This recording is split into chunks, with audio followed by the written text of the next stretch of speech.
अब companies act में एक चीज याद रखना, जब भी आप लोगों को पढ़ना है आपको कुछ चीजें याद रखनी है। सबसे पहले क्या याद रखना है, सेक्शन, ठीक है।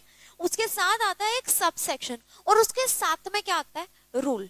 तो एक सेक्शन तब तक कंप्लीट नहीं है जब तक उसके साथ में हम उसके रूल को नहीं पढ़ते, ठीक है। बात समझ आई?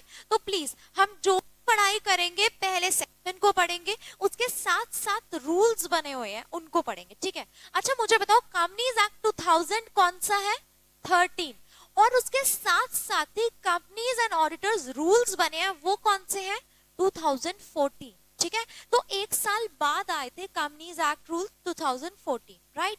अब आप लोगों को अराउंड 12 to 13 चार्ट पेपर्स मिलेंगे, ठीक है। अभी यहाँ पे फोटो कॉपी होके आएंगे, ठीक है।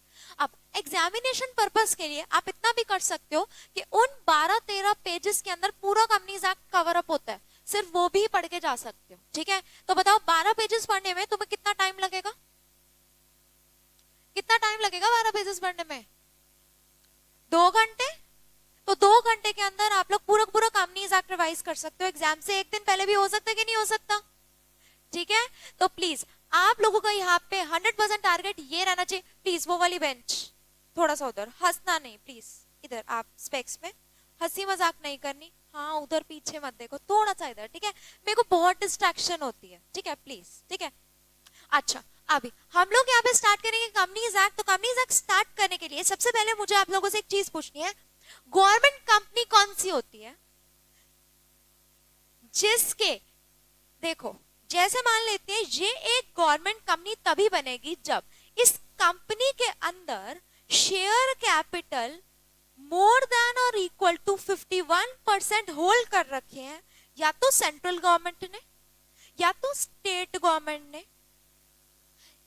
एक मिनट अभी बात नहीं खत्म हुई, या तो बहुत सारी स्टेट गवर्नमेंट ने मिलके, मतलब state government of Haryana, state government of Punjab, इन्हें मिलकर शेयर कैपिटल होल्ड कर रखे किसी भी एक कंपनी के अंदर, तो वो जो कंपनी है वो क्या बन जाती है, गवर्नमेंट कंपनी। अच्छा एक सेंट्रल गवर्नमेंट और साथ साथ में किसी भी एक स्टेट गवर्नमेंट, दोनों ने मिलकर शेयर कैपिटल होल्ड कर रखी है कंपनी में, कितनी, 51% और मोर। अब ये क्राइटेरिया 50 का नहीं है, कितना है, 51।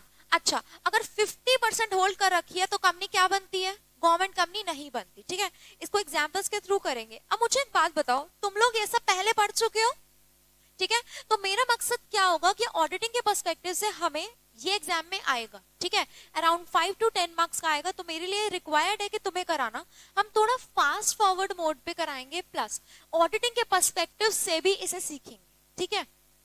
अब कंपनीज एक्ट को पढ़ने के बाद, ये आज मुझे पढ़ाना इसलिए जरूरी है क्योंकि मुझे इसकी कुछ केस स्टडीज करानी है, ठीक है। तो केस स्टडीज हम लोग आगे करेंगे, बट अभी पूरा का पूरा कंपनीज एक्ट से रिवाइज करेंगे। अब तुमसे क्वेश्चन, अगर शेयर होल्डिंग किसी एक्स लिमिटेड कंपनी के अंदर सीजी ने होल्ड कर रखी है 62%, मुझे बताओ एक्स लिमिटेड गवर्नमेंट कंपनी बनती है या फिर नहीं बनती, बनती है, ठीक है।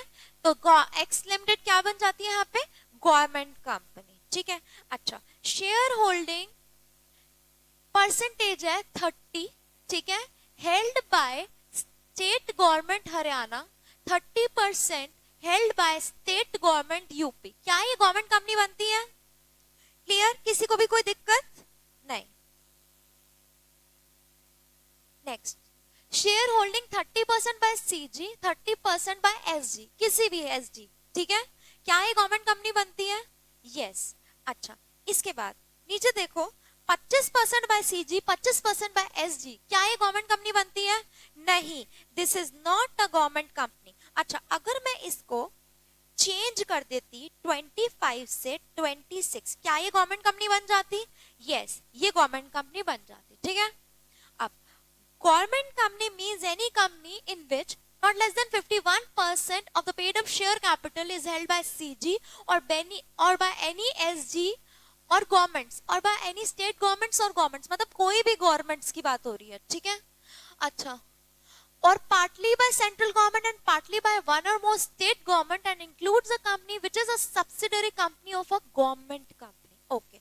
यहाँ पे एक प्लस वन हुआ, which is a subsidiary company of a government company, ठीक है। अगर कोई एक कंपनी है जो कि सब्सिडियरी है गवर्नमेंट कंपनी की, तो वो भी ऑटोमेटिकली क्या बन गई, गवर्नमेंट कंपनी। यहाँ पे पिछले एग्जाम्पल के अंदर हम लोगों ने एक्स लिमिटेड को क्या बनाया था, गवर्नमेंट कंपनी। अब एक्स लिमिटेड ने किसी और कंपनी के अंदर शेयर्स होल्ड कर रखे हैं कि वो क्या बन जाती है, वाई लिमिटेड एक्स लिमिटेड की क्या है, सब्सी। ठीक है, अगर ये सब्सिडरी कंपनी है तो ऑटोमेटिकली वाई लिमिटेड भी क्या बन गई, गवर्नमेंट कंपनी। अच्छा, मैंने क्या वाई लिमिटेड की शेयर होल्डिंग यहां पर चेक करी, नहीं चेक करी, क्योंकि x limited holding company government company बन गई थी, तो एक्स लिमिटेड के अंडर जितनी भी सब्सिडरी कंपनीज है वो ऑटोमेटिकली क्या बन जाती हैं, गवर्नमेंट कंपनी। अब हम यहाँ पे वाई लिमिटेड के लिए कोई भी शेयर होल्डिंग चेक करेंगे, नहीं करेंगे। ठीक है, 51% शेयर होल्डिंग एक्स लिमिटेड ने होल्ड कर रखी होगी, किसमें, वाई लिमिटेड ने। ठीक है, तो ऑटोमेटिकली अब वाई लिमिटेड के लिए हम लोग वाई लिमिटेड को क्या बोलेंगे, गवर्नमेंट कंपनी। ठीक है, उसकी कोई भी शेयर होल्डिंग हम लोग चेक नहीं करेंगे। अच्छा, मैं बोलूं कि 51%, चलो 60% is held by x limited and 40% is held by mister A. ठीक है, मैंने बोला 60% is held by x limited and 40% is held by mister A. अब इस केस में मुझे फटाफट से एक बात बताओ, क्या ये कंपनी गवर्नमेंट कंपनी बनती है, यस, क्योंकि हमने यहाँ पे इसकी शेयर होल्डिंग देखी ही नहीं, बस इतना देखा कि एक्स लिमिटेड अगर इसमें कितने परसेंट शेयर होल्ड कर रही है, 60% शेयर। अगर एक्स लिमिटेड इसे अपनी सब्सी बनाती है तो ऑटोमेटिकली ये क्या बन गई, मेरी गवर्नमेंट कंपनी। अच्छा, तुम लोगों को इतनी स्पीड ठीक लग रही है, फिर मैं थोड़ा सा और स्लो करूं, ठीक है, श्योर, ओके। अब हम यहाँ पे स्टार्ट करें थोड़े इंपॉर्टेंट वाले सेक्शंस। ठीक है, इधर देखो, अपॉइंटमेंट ऑफ ऑडिटर। ठीक है, अब सेक्शन कौन सा है मेरा, 139, बट इसके नीचे अब सब सेक्शन आते हैं, सब सेक्शन 6 और सब सेक्शन 7। अब सबसे पहले हम देखेंगे एक कंपनी के अंदर फर्स्ट ऑडिटर कब अपॉइंट होता है, क्या देखेंगे हम लोग, एक कंपनी के अंदर फर्स्ट ऑडिटर कब अपॉइंट होता है। ठीक है, अब यहाँ पे कुछ मेंशन्ड है, 30, 90, 60, 30, 60। ठीक है, अब इस सेक्शन को पढ़ने के लिए आपको एक डेट याद रखनी है, वो डेट क्या है, इधर देखो, सर्टिफिकेट ऑफ कमेंसमेंट। सुना है कभी, जब एक कंपनी अपना बिजनेस, ठीक है, अभी तक स्टार्ट नहीं है बट उसने अपना क्या कर दिया, बिजनेस। ठीक है, अब ये जो ऑडिटर अपॉइंट होगा कमेंसमेंट से नहीं, रजिस्ट्रेशन से देखा जाएगा। ठीक है, मतलब आपने अपना बिजनेस स्टार्ट कर दिया, इट्स फाइन, तब तक आपको ऑडिटर अपॉइंट करने की जरूरत नहीं है। जिस दिन आप रजिस्टर हो गए, डेट ऑफ रजिस्ट्रेशन, वहां से आपकी काउंटिंग स्टार्ट होती है। ठीक है, अब एक कंपनी ने यहाँ पे अपना बिजनेस स्टार्ट किया, अभी वो एमसीए पर रजिस्टर्ड नहीं है। आपको ये वाली बात पता है ना कि एमसीए पर रजिस्ट्रेशन अपनी करानी पड़ती है।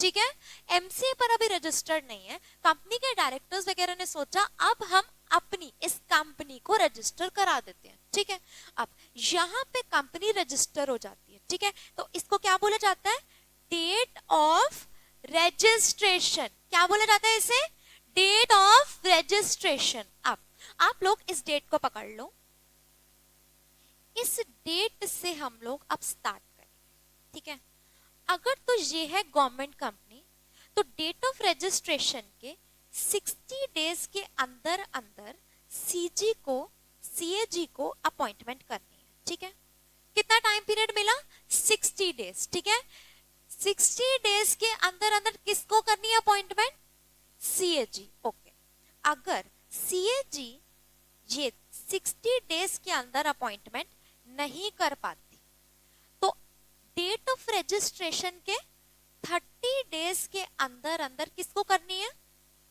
Board of directors. ठीक है, अच्छा, अगर बोर्ड ऑफ डायरेक्टर्स भी ये अपॉइंटमेंट नहीं कर पाते तो फिर मेंबर्स को कितना टाइम पीरियड मिलेगा, 60 डेज। अगले 60 डेज के अंदर अंदर किसको अपॉइंटमेंट करनी है? मेंबर्स को, ठीक है। ये किसकी बारी आई भैया? In case of a government company, ठीक है, क्लियर। अब दूसरी तरफ अगर पे अदर देन गवर्नमेंट कंपनी, अब हम लोग एक्ट के लिए कभी भी नॉन गवर्नमेंट कंपनी नहीं यूज करेंगे, क्या यूज करेंगे? Other than government company. मतलब सारे प्रोविजंस गवर्नमेंट कंपनी के लिए अलग चलेंगे और अदर देन गवर्नमेंट कंपनी के लिए अलग चलेंगे, ठीक है। अच्छा इधर देखो, यहां पे कमेंसमेंट करी, क्या यहां से शुरू करें या फिर डेट ऑफ रजिस्ट्रेशन से शुरू करें? डेट ऑफ रजिस्ट्रेशन, ये मेरी डेट ऑफ रजिस्ट्रेशन, ठीक है। अब यहां से मेरा स्टार्ट होगा। फर्स्ट 30 डेज किसको दिए गए हैं? बोर्ड को। अब यहां पर एक सीखने वाली बात क्या है, 90 डेज मिले हैं मेंबर्स को, ठीक है। कितने डेज मिले हैं? 90 डेज। अब यहां पर आपको पता है, जब भी एक एक्ट बनता है तो उसके अंदर बहुत सारी चीजें होती हैं जो कि डायरेक्टली स्टेटेड नहीं होती, ठीक है। अब उसको पढ़ के आपको अपनी एक प्रिजम्पशन बनानी पड़ती है, या फिर कह सकते हैं अपना कुछ अपना लॉजिकल माइंड यूज करता है उस एक्ट को पढ़ने के लिए, ठीक है। अब यहां पर बोला गया है कि 90 डेज मिले हैं मेंबर्स को, ठीक है। एक्ट क्लियर नहीं है, बट एक्चुअल में जो ये 90 डेज है यहां से ना स्टार्ट होके कहां से स्टार्ट होते हैं? डेट ऑफ रजिस्ट्रेशन, ठीक है। तो टोटल यहाँ पे कितना टाइम पीरियड मिल गया? 60 डेज। अब मैं फिर से बात बोल रही हूँ, एक्ट में कहीं पर भी ये वाली चीज नहीं लिखी जो मैंने अभी तुम्हें बताई है, ये सिर्फ और सिर्फ पढ़कर समझ आती है, ठीक है। बहुत सारे ऐसे बड़े बड़े एडवोकेट्स हैं, बड़े बड़े यहाँ पर इंडस्ट्री के अंदर डील करते हैं लोग, जो कि ये 90 डेज यहां से ना काउंट करके यहां से करते हैं, ठीक है। क्योंकि एक्ट इतना, तो इट डिपेंड्स, ठीक है, एक्ट इतना क्लियर नहीं है, तो इट डिपेंड्स कि आपकी जजमेंट यहां से कहती है या फिर यहां से कहती है, ठीक है। तो अब हम लोग आईसीआई का पेपर दे रहे हैं, तो आईसीआई के जो पेपर के अकॉर्डिंग अगर आपको मार्क्स चाहिए तो आप अपनी कहां से स्टार्ट करोगे? यहां से करोगे। तो आईसीआई ने इसके अंदर क्लैरिफिकेशन दिया कि डेट ऑफ रजिस्ट्रेशन से आप लोग स्टार्ट करोगे और यहां से कितने हुए मेरे? 60 डेज। बट अगर एग्जाम के अंदर आपके पास कुछ भी लिखने के लिए आता है, ठीक है, तो प्लीज आप 60 डेज मेंशन नहीं करोगे, कितने डेज मेंशन करोगे? 90। क्योंकि जो इन्विजिलेटर होता है उसके पास एक आंसर की होती है, ठीक है, उसके पास कितने मिनट होते हैं चेकिंग के लिए? बहुत कम टाइम, ठीक है। उसने जहां 60 देखा, ठीक है, अब तुम लोग ठीक बोल रहे हो, मैं मानती हूँ, उसने क्या देखा अपनी कॉपी के अंदर? 90। तुमने लिखा 60, तुमने भी ठीक लिखा है, क्योंकि तुम लोग उसकी कॉपी के साथ मैच नहीं कर पाए, वो क्या करेगा? काट देगा, ठीक है। इतना किसी के पास भी पढ़ने का टाइम नहीं होता, तो आप लोग एग्जाम के अंदर यहाँ पे 60 डेज नहीं लिखोगे, क्या लिखोगे? यहां से लेकर 90 डेज, ठीक है, डन। सेक्शन हमने कौन सा पढ़ा? 139। अब एग्जामिनेशन पर्पज से एक तुम्हारे लिए रिकमेंडेशन, सब सेक्शन नहीं याद होते तो उसे छोड़ दो, ठीक है। इनफैक्ट मैं इतना भी कहूंगी कि गलत मत लिख के आना, जो लिखो ठीक लिखो। तो आप लोग इतना समझ लो, कभी भी ऑडिटर अपॉइंट होगा तो आप कौन सा सेक्शन लगाओगे? 139, ठीक है। तो फर्स्ट ऑडिटर अपॉइंट हुआ या फिर सब्सिक्वेंट ऑडिटर, तो कौन सा सेक्शन लगाओगे? 139, ठीक है, डन। इसको थोड़ा फास्ट फॉरवर्ड पे और आगे करो। अच्छा एक बात बताओ, इसके बाद नेक्स्ट चीज क्या होती है कि जो फर्स्ट ऑडिटर है shall hold office till the conclusion of first स्टेजियम। ओके, यहां पर सीखने वाली बात क्या है, यहां पे क्या हुआ? Commencement of business. यहां पे क्या हुआ? डेट ऑफ रजिस्ट्रेशन, ठीक है।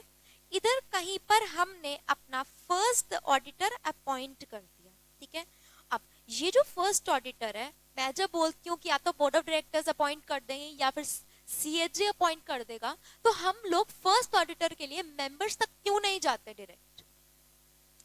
क्योंकि तब तक एजीएम हुई ही नहीं होती, ठीक है। अब काम तो चलता रहेगा ना, जब तक एजीएम नहीं भी हुई, बट काम तो तब तक चलता रहेगा। तो काम तब तक चलाने के लिए जो एक टेम्पररी बेस पर ऑडिटर अपॉइंट होता है उसको क्या बोला जाता है?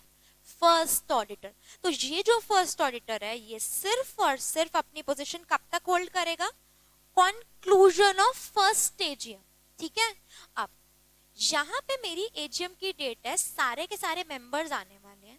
ठीक है, अब ये एजीएम की डेट एडजर्न हो गई। क्या हो गई है? एडजर्न। मतलब यहां पर एजीएम नहीं हो, एजीएम तो यहीं पे हो रही है बट हम लोग कंक्लूड नहीं कर पाए इस एजीएम को। ठीक है, अब ये एजीएम कंक्लूड नहीं हो पाई, एडजर्न हो गई नेक्स्ट वीक पर। ठीक है, नेक्स्ट मंथ पर, नेक्स्ट वीक पर। ठीक है, यहाँ पर दोबारा से एजीएम के अंदर मेंबर्स आते हैं और ये एजीएम यहाँ पर कंक्लूड हो जाती है। तो ये जो ऑडिटर है, फर्स्ट ऑडिटर जो यहाँ पर अपॉइंट हुआ था, ये अपना पोजीशन कब तक होल्ड करेगा? Conclusion of first AGM. ठीक है, क्लियर? ये बातें तुम्हें पहले से पता ही थी वैसे तो। ठीक है, हम तो बस रिवीजन कर रहे हैं। ओके, मुझे एक बात बताओ, फाइनेंशियल ईयर पहले ओवर होता होगा या फिर कंक्लूजन ऑफ एजीएम पहले होती होगी? फाइनेंशियल ईयर, ये तो बात मानते हो। ठीक है, तो मान लेते हैं हमारा फाइनेंशियल ईयर अगर यहाँ पे पूरा होता है, उसके बाद एजीएम होती है और उसके बाद ये एजीएम कंक्लूड होती है, तो on an average first auditor कितने ज्यादा टाइम पीरियड के लिए रहता है? ठीक है, डन। ये पार्ट इसलिए समझा रही हूं, मुझे आगे और कनेक्ट करना है इसे। ठीक है, इतनी बात समझ आई? यहाँ पे मेरा फाइनेंशियल ईयर ओवर होता है, उसके बाद एजीएम होती है, यहाँ पे एजीएम कंक्लूड होती है, तो ये फर्स्ट ऑडिटर कब तक अपनी पोजीशन होल्ड करेगा? Till the conclusion of first AGM. तुम्हें थोड़ा थोड़ा याद है पिछली बार जो भी पढ़ा है? क्लियर? ब्लैंक फेसेस तो नहीं है? श्योर ना? ओके, अच्छा। इसके बाद आपकी अपॉइंटमेंट होती है सब्सिक्वेंट ऑडिटर। ठीक है, किसकी अपॉइंटमेंट हुई भैया? Subsequent auditor. अब ये जो सब्सिक्वेंट ऑडिटर है, पहले देखते हैं गवर्नमेंट कंपनी के केस में। CAG with in 180 days from the commencement of year. ठीक है, सीएजी कब तक अपॉइंटमेंट करता है? From 180 days from the commencement of the year. Auditor shall hold office till the conclusion of the AGM. जो AGM next fall करेगी तब तक ऑडिटर अपनी पोजीशन होल्ड करेगा। अब इसको एक बार फर्स्ट ऑडिटर के साथ हम लोग कनेक्ट करते हैं। ठीक है, इधर देखते हैं।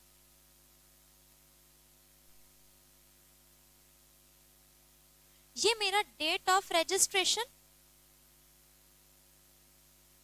ठीक है, कोई दिक्कत किसी को भी? यहां पर मान लेते हैं सीएजी ने अपनी अपॉइंटमेंट कर दी ऑडिटर। ठीक है, ये कौन सा ऑडिटर होगा? First auditor. ओके, अब यहां पर हम अपने फाइनेंशियल ईयर 1, ये मेरा फाइनेंशियल ईयर 2। ठीक है, अब ये जो फर्स्ट ऑडिटर है, ये अपने यहाँ पे ये फाइनेंशियल ईयर ओवर होने के बाद यहाँ पे कहीं पे एजीएम होगी, मान लेते हैं यहीं पर ही कंक्लूड होगी। तो जो मेरा फर्स्ट ऑडिटर है वो कब तक अपनी पोजीशन होल्ड करेगा? यहां से लेके यहां तक। ठीक है, अब जो नेक्स्ट ऑडिटर अपॉइंट होगा उसकी डेट हम कहां से देख रहे हैं? 180 days from the commencement of the year. तो जहां पे मेरा फाइनेंशियल ईयर था, अब यहां से काउंट होंगे आपके 180 डेज। ठीक है, प्लीज इसमें मत कंफ्यूज हो जाना कि पहले वाला ऑडिटर तो अभी गया भी नहीं और हमने नया वाला अपॉइंट कर दिया। ठीक है, देखो जरा, कोई दिक्कत? थोड़ी सी क्लैरिटी मिली? डन। अब ये जो ऑडिटर यहां पे अपॉइंट हुआ, ये अपनी पोजीशन कब तक होल्ड करता है? Conclusion of next AGM. अब ये फाइनेंशियल ईयर, ये अपॉइंट हुआ था फाइनेंशियल ईयर 1-2 के लिए, अब ये अपनी पोजीशन कब तक होल्ड करेगा? यहां पे होगी मेरी एजीएम 2। ये अपनी पोजीशन कब तक होल्ड करेगा? यहां तक। ठीक है ना? Next auditor clear? किसी को भी दिक्कत तो नहीं है इसके अंदर? तो आपको एक कनेक्शन समझ आया कि फर्स्ट ऑडिटर कब तक के लिए रहता है, उसके बाद कैसे अपॉइंटमेंट की जाती है। डन। अब देखो जरा, subsequent auditor in case of other than government company. अब आप गवर्नमेंट कंपनी नहीं हो, उसके अलावा कैसे अपॉइंटमेंट करी जाती है? Appointment bye members in journal meeting and tenure of holding the office from first AGM till the conclusion of sixth AGM. मतलब अपॉइंटमेंट होगी फर्स्ट एजीएम में और कब तक रहेगा? Conclusion of sixth AGM. इधर देखो, मान लेते हैं यहां पर अपॉइंटमेंट हुई, इससे पहले फर्स्ट ऑडिटर वाला सारा कुछ हो चुका होगा। मुझे बताओ, यहां पर अगर ऑडिटर अपॉइंट हुआ तो वो किधर तक रहेगा? Sixth age. ठीक है, ठीक है, क्लियर? अब अभी जो मैंने इससे पहले बात करी थी वो किसकी करी थी? गवर्नमेंट कंपनी की। अब हम किसकी कर रहे हैं? Other than government company. Okay, इधर देखते हैं, यहां पे कहीं पर अगर डेट ऑफ रजिस्ट्रेशन है तो इसको अगर मैं स्टार्ट करूं, ये डेट ऑफ रजिस्ट्रेशन है, यहां पे कहीं फर्स्ट ऑडिटर को अपॉइंट किया तो वो कहां पर अपनी पोजीशन वेकेट कर देगा? यहां पे वो जा चुका होगा और यहीं से ही स्टार्ट किया जाएगा कौन सा? Subsequent auditor. ठीक है, तो अभी कहां तक पोजीशन अपनी होल्ड कर रहा है? Sixth AGM. अब एक्ट क्या बोलता है कि एक ऑडिटर जिस भी एजीएम के अंदर अपॉइंट होगा, आप उसे मान लो कि वो क्या है? First AGM. ओके, एक्ट बोलता है, ये नई चीज लगी क्या तुम्हें? ओके, एक्ट एक चीज यहाँ पे सिंप्लीफाई करता है और बोलता है जब भी अपॉइंटमेंट हुई किसी भी एजीएम में, उसको एज्यूम क्या कर लो वो कौन सी है? फर्स्ट एजीएम, और उससे काउंट करो till the sixth AGM. Okay, इधर देखो, जब फर्स्ट एजीएम में अपॉइंटमेंट हुई तो अपॉइंटमेंट कहां तक है? Sixth AGM. अब यहां पर मान लेते हैं अगर 11th एजीएम के अंदर ऑडिटर की अपॉइंटमेंट होती है, ठीक है, तो इसको आप इमेजिन करो, सच में नहीं है ये फर्स्ट एजीएम, क्या है ये? इमेजिन करो कि ये है आपकी फर्स्ट एजीएम। ओके, अब यहां से लेके फर्स्ट एजीएम, अब आप मुझे बताओ कब तक अपॉइंटमेंट होती है? Till the sixth AGM. तो ऑटोमेटिकली जो अपॉइंटमेंट होगी वो कब तक होगी? 16th AGM. ठीक है, एक्ट कभी भी नहीं बोलता कि 5 इयर्स के लिए अपॉइंटमेंट होगी। एक्ट क्या बोलता है? जिस भी एजीएम के अंदर अपॉइंटमेंट होगी उसको इमेजिन क्या कर लो? First AGM. अब हमने इससे पहले क्या समझा था कि हमेशा अपॉइंटमेंट कब तक होती है? फर्स्ट एजीएम से लेके सिक्स्थ एजीएम। तो अगर मैंने 11th एजीएम को इमेजिन किया था कि ये है कौन सी? फर्स्ट एजीएम, तो ऑटोमेटिकली इसकी सिक्स्थ एजीएम कौन सी बनेगी? ये वाली। ठीक है, तो आपसे अगर कभी भी पूछा जाए कि ऑडिटर की अपॉइंटमेंट कब तक होती है? From the conclusion of first AGM till the conclusion of sixth AGM. उसके साथ whenever an auditor is appointed, consider that AGM to be first AGM, और ऊपर वाला जो हमने पढ़ा फर्स्ट एजीएम से लेके सिक्स्थ एजीएम, वो ऑटोमेटिकली रूल अप्लाई हो जाएगा। तो ऑटोमेटिकली ये कितने साल बन गए? 5 इयर्स। ठीक है, क्लियर? किसी को दिक्कत? ये नया पॉइंट मुझे अभी सुनने में आया है, बताओ मुझे, किसी को दिक्कत? यार हाँ ना में जवाब दो ना, पक्का? ओके, आगे देखो, फर्स्ट एजीएम से लेके सिक्स्थ एजीएम, ठीक है, बीच में कौन कौन सी एजीएम आती है? Second, third, fourth, fifth. इसके ऊपर क्या होती थी? रैटिफिकेशन। बट रीसेंट अमेंडमेंट आई है, रीसेंट क्या, अब इसको भी बहुत टाइम हो गया है, और ये रैटिफिकेशन का रूल हट चुका है। ठीक है, आपके पिछले अटेम्प्ट में ही हट गया था। किसी ने एग्जाम में लिखा तो नहीं रैटिफिकेशन? हाँ, लिखा? रैटिफिकेशन का रूल हट चुका है पिछले अटेम्प्ट में। ठीक है, क्या हाँ ना में जवाब दो, पक्का? लिख दिया तूने रैटिफिकेशन? क्वेश्चन ही नहीं था, चलो ये तुम्हारी अच्छा हो गया। ठीक है, बट प्लीज आपके पास एमसीक्यू में आ सकता है। ठीक है, ये चीज एमसीक्यू में पूछी जा सकती है कि अगर फर्स्ट एजीएम के अंदर ऑडिटर अपॉइंटेड है, ठीक है, वो कब तक अपनी पोजीशन होल्ड करेगा? Sixth AGM. तो सेकंड, थर्ड, फोर्थ और फिफ्थ क्या रैटिफिकेशन होगी? नहीं होगी, रैटिफिकेशन नहीं होगी। क्लियर? अब आपको पता है मैंने सेक्शन पढ़ लिया, ठीक है, अब हम लोग इसका रूल पढ़ेंगे। ठीक है, मतलब अभी हमने सेक्शन क्या पढ़ा था कि फर्स्ट एजीएम से लेके 6th एजीएम तक ऑडिटर अपॉइंटेड होता है। जिस भी एजीएम के अंदर अपॉइंट होगा उसको क्या बोला जाएगा? First AGM. प्लीज मुझे पूरी एनर्जी चाहिए आपकी। कब तक ऑडिटर अपॉइंट होता है? फर्स्ट एजीएम से लेके, जोर से बोलो, जोर से बोलो, फर्स्ट। यार तुम पागल हो, जोर से क्यों नहीं बोल रहे हो? क्या मतलब है?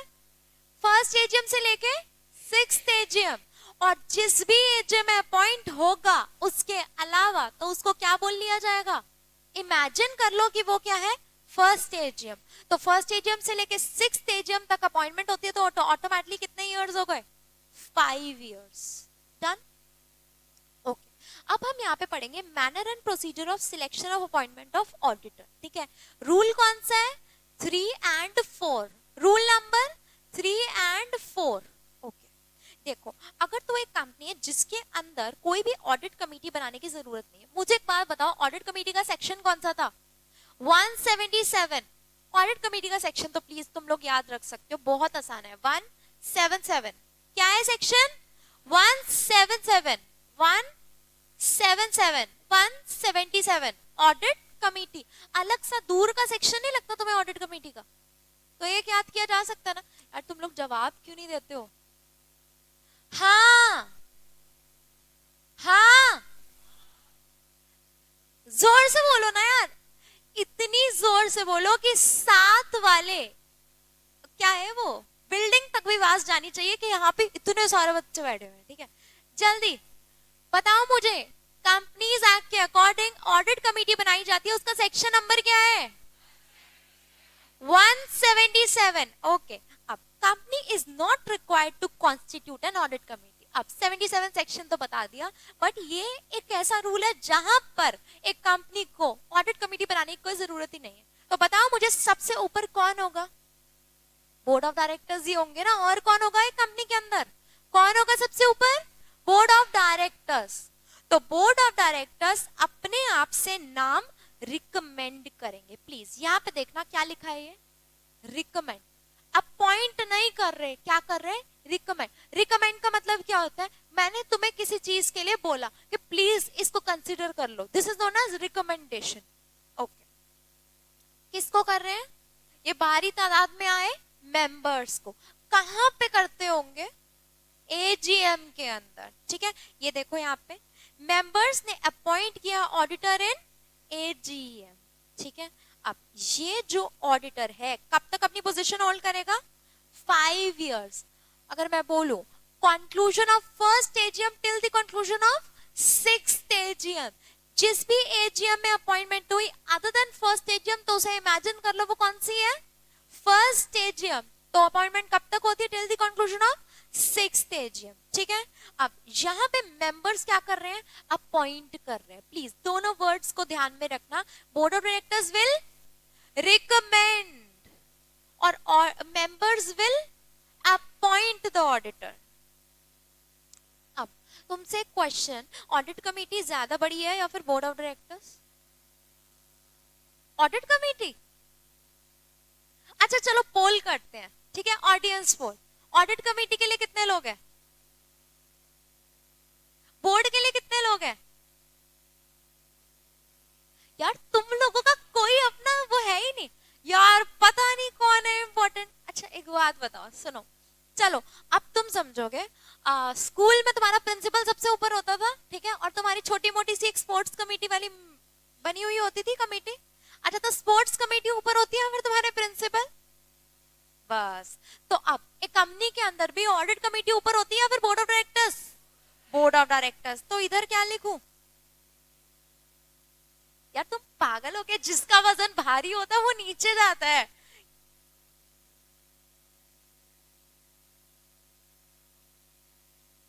अच्छा इधर देखो, audit committee will recommend name of auditor to the board. ठीक है, अभी यहाँ पे देखते हैं बोर्ड रिकमेंड क्या करेगा? Name of auditor to the members. अच्छा इतनी बात समझ आई। अब दूसरा केस क्या होगा? मेंबर्स क्या करेंगे? अपॉइंट करेंगे ऑडिटर इन द एजीएम। बताओ एक तरह से एक जगह से दूसरी जगह रिकमेंडेशन गई और लास्ट में क्या हो गई भैया, अपॉइंटमेंट। क्लियर। अब ये भी जो अपॉइंटमेंट होगी कितने सालों के लिए होगी, 5 सालों के लिए। अब यहाँ पे जो सबसे बड़ी प्रॉब्लम आती है, ऑडिट कमेटी ने रिकमेंड किया name of auditor to the board, और बोर्ड नखरेलू कहता है मैं तेरे साथ एग्री नहीं करता। अब ये ऑडिट कमेटी ने इतना काम किया, ठीक है, और एक नाम सजेस्ट किया। अब बोर्ड अगर उसके नाम के साथ डिसएग्री करेंगे तो उन्हें कुछ ना कुछ रीजन देना पड़ेगा कि नहीं देना पड़ेगा, बिल्कुल। सामने वाली पार्टी ने कोई काम किया, आपको रीजन बताना पड़ेगा, ठीक है। अब चलो मान लेते हैं यहाँ पे ऑडिट कमेटी ने नाम दिया चिंकू एंड कंपनी, ठीक है। किसका नाम दिया, चिंकू एंड कंपनी। अब बोर्ड के जो मेंबर्स थे वो कहते पता है क्या, न्यूज़पेपर में परसों ही एक न्यूज आई और चिंकू एंड कंपनी ने एक कोई फ्रॉड किया है, मतलब अभी पक्का नहीं है बट न्यूज में इनका नाम है, ठीक है। ये क्या बन सकता है, एक रीजन, ठीक है, रीजन फॉर डिसएग्रीमेंट। किसने दिया, बोर्ड ने दिया ऑडिट कमेटी को। तो अब जब भी बोर्ड डिसएग्री करेगा वो क्या बोलेगा, रेफर बैक फॉर रिकंसिडरेशन, बोलेगा ऑडिट कमेटी प्लीज एक बार जरा अपने आप से दोबारा से रिकंसिडर कर लो, और साथ साथ में क्या देने पड़ेंगे, रीजंस। ऑडिट कमेटी, अब हो सकता है कि ऑडिट कमेटी ने रीजंस को देखा और बोलती है ऑडिट कमेटी कि मैं इसे रिकंसिडर नहीं करना चाहती, मेरे लिए तो अभी भी Chinku limited, Chinku and company में कोई भी खराबी नहीं है, मैं तो यही चाहती हूँ कि चिंकू एंड कंपनी भी क्या बननी चाहिए, हमारी ऑडिटर। अब ऐसे केस के अंदर ऑडिट कमेटी की रिकमेंडेशन जानी चाहिए या फिर बोर्ड की जानी चाहिए। अब ऐसे केस के अंदर जब ऑडिट कमेटी और बोर्ड सहमत नहीं होते तो बोर्ड अपना ही कोई रिकमेंडेशन देती है, ठीक है। जो उन्होंने काम दिया उसको, जो उन्होंने काम किया ऑडिट कमेटी वाले ने उसको क्या कर देती है, साइड पे कर देती है और अपनी एक रिकमेंडेशन देती है। अब उनको लगता है कि हमें पिंकू एंड कंपनी को ऑडिटर अपॉइंट करना चाहिए, तो ऑटोमेटिकली वो पिंकू एंड कंपनी को नाम रिकमेंड किसको कर देंगे, मेंबर्स को। तो जो भी ऑडिट कमेटी ने काम किया उसको हम क्या कर देंगे, साइडलाइन।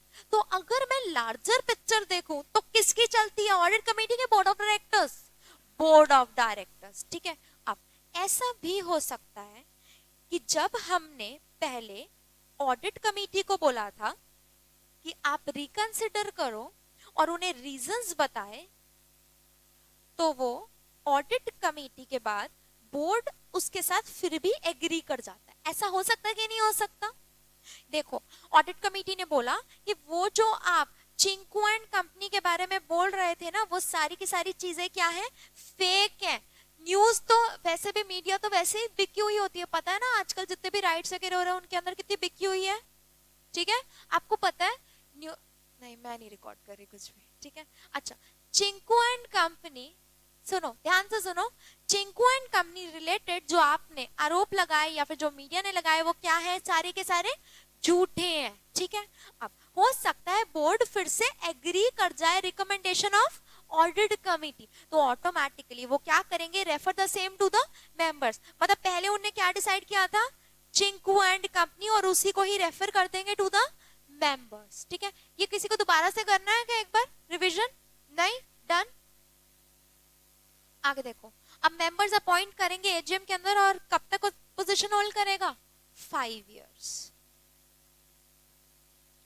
अब यहाँ पर एक सेक्शन आता है rotation of auditor. Rotation of auditor में सबसे इंपॉर्टेंट चीज तो क्या है, 139 सब सेक्शन 2, ठीक है। इसके साथ साथ सब सेक्शन 3 एंड 4 भी है, ठीक है। अब आप लोग रोटेशन ऑफ ऑडिटर के लिए एक चीज याद रखोगे, सेक्शन के साथ साथ मैं लास्ट में एक रूल भी पढ़ाऊंगी, ठीक है। तो रूल भी अपने आप में बहुत ज्यादा इंपॉर्टेंट है, ठीक है। तो सबसे पहले तो सेक्शन पढ़ते, रोटेशन ऑफ ऑडिटर का मतलब क्या है, ठीक है। अब ये जो सेक्शन है हर एक कंपनी के ऊपर अप्लाई नहीं होता, ये किस किस पर अप्लाई होता है, सामने देखो। सबसे पहले तो कोई भी listed company, 1% company, small company को ऑलरेडी हटा दिया, ठीक है। किस पर अप्लाई होता है? Listed company. अगर एक कंपनी लिस्टेड है तो क्या हम उसकी टर्नओवर चेक करेंगे? नहीं। क्या हम उसकी कुछ भी चेक करेंगे? बोरोइंग वगैरह कुछ भी नहीं, कुछ भी चेक नहीं करेंगे। जैसे ही एक कंपनी लिस्टेड कंपनी बन जाती है उसके ऊपर क्या लग जाता है? Rotation of auditor. अच्छा, लिस्टेड का मतलब क्या है? एक कंपनी कहां पर लिस्ट होती है? Stock exchange, NSC, BSc. अच्छा सुनो, सिर्फ ये दो ही स्टॉक एक्सचेंज है हमारे इंडिया के अंदर? और भी है, ठीक है। कहीं पे भी लिस्ट हो जाती है तो ऑटोमेटिकली क्या बन जाती है? Listed company. ओके, अगर अनलिस्टेड पब्लिक कंपनी है तो फिर शेयर कैपिटल कितनी? मोर देन और इक्वल टू 10,000, 10 करोड़, सॉरी, ठीक है। क्या लिखा है? मोर देन और इक्वल टू 10 CR। ओके, अच्छा, 10 करोड़ टच करते ही क्या लग जाएगा उस पे? Rotation of auditor. 10 crore touch करती है मतलब एक्सीड नहीं करना आपको 10 करोड़ को। क्या है? 10 करोड़ टच करते ही क्या लग जाएगा? Rotation of auditor. अच्छा, अगर कोई भी प्राइवेट लिमिटेड कंपनी है तो उसकी शेयर कैपिटल कितनी? लेस देन और इक्वल टू 50 CR, मतलब 50 CR टच करते ही क्या लग गया इस पे?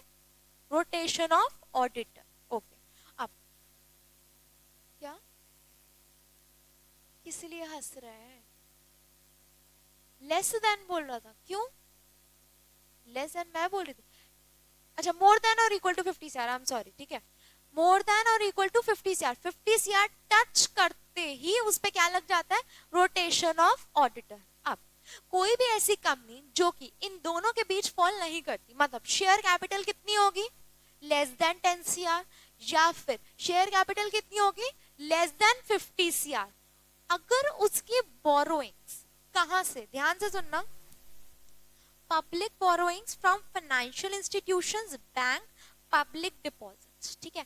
अब ये जो पब्लिक डिपॉजिट्स हैं ये है मेरे डिबेंचर्स, ठीक है। डिबेंचर्स भी यहाँ पे इंक्लूड हो जाते हैं, ठीक है।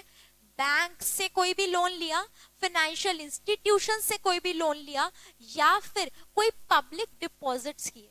अब आपको पता है, एक सीधी बात बताऊं, अगर एक कंपनी नॉर्मल लेवल पर शेयर्स इशू करना चाहती है तो जितनी भी रेगुलेशन है, जितनी भी रिक्वायरमेंट्स है वो बहुत ही कम है। बट इंडिया के अंदर पब्लिक डिपॉजिट लेने पे बहुत हाई फाई लेवल की रिक्वायरमेंट्स है, मतलब बहुत सारी आपको कंप्लायंसेस फुलफिल करनी है when it comes to public deposit, ठीक है।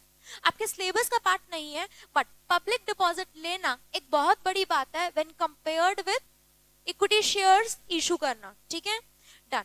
ये कितने होने चाहिए? 50 CR और मोर।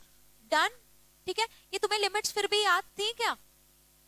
नहीं, भूल गए? कोई बात नहीं, चलो। Listed company, rotation of auditor किस किस पर अप्लाई होता है? Listed company. उसके बाद अनलिस्टेड पब्लिक कंपनी, कितने? 10 CR, सिर्फ फिगर याद करते हैं, ठीक है। उसके बाद private limited company 50 CR, bank से बोरोइंग ली, फाइनेंशियल इंस्टीट्यूशन से ली, या फिर पब्लिक डिपॉजिट। ये तीनों चीजें कहीं से भी ली, कितनी हुई? 50 CR और मोर। क्लियर? थोड़ा थोड़ा याद हुआ? दोबारा से देखते हैं हमारा रोटेशन ऑफ ऑडिटर का हमारा सेक्शन। रोटेशन ऑफ ऑडिटर किस किस पे अप्लाई होता है? लिस्टेड कंपनी पर, और unlisted public company share capital 10 CR और more, private limited company share capital 50 CR और मोर।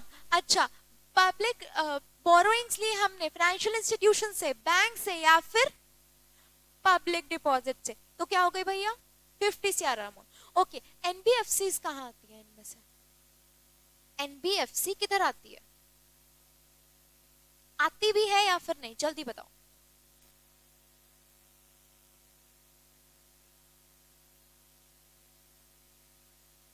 जल्दी सोचो प्लीज, यही क्वेश्चंस तुम्हारे पास एग्जाम में आएंगे। बताओ मुझे, NBFC non banking financial company, सुना? ठीक है, बताओ किधर फॉल करेगी? Financial institutions. क्योंकि अभी तक आप लोगों ने यही नहीं मेरे से पूछा कि फाइनेंशियल इंस्टीट्यूशंस क्या होते हैं, ये इससे पहले भी आप लोग नहीं पढ़ के आए, ठीक है। अभी फाइनेंशियल इंस्टीट्यूशन का मतलब क्या होता है?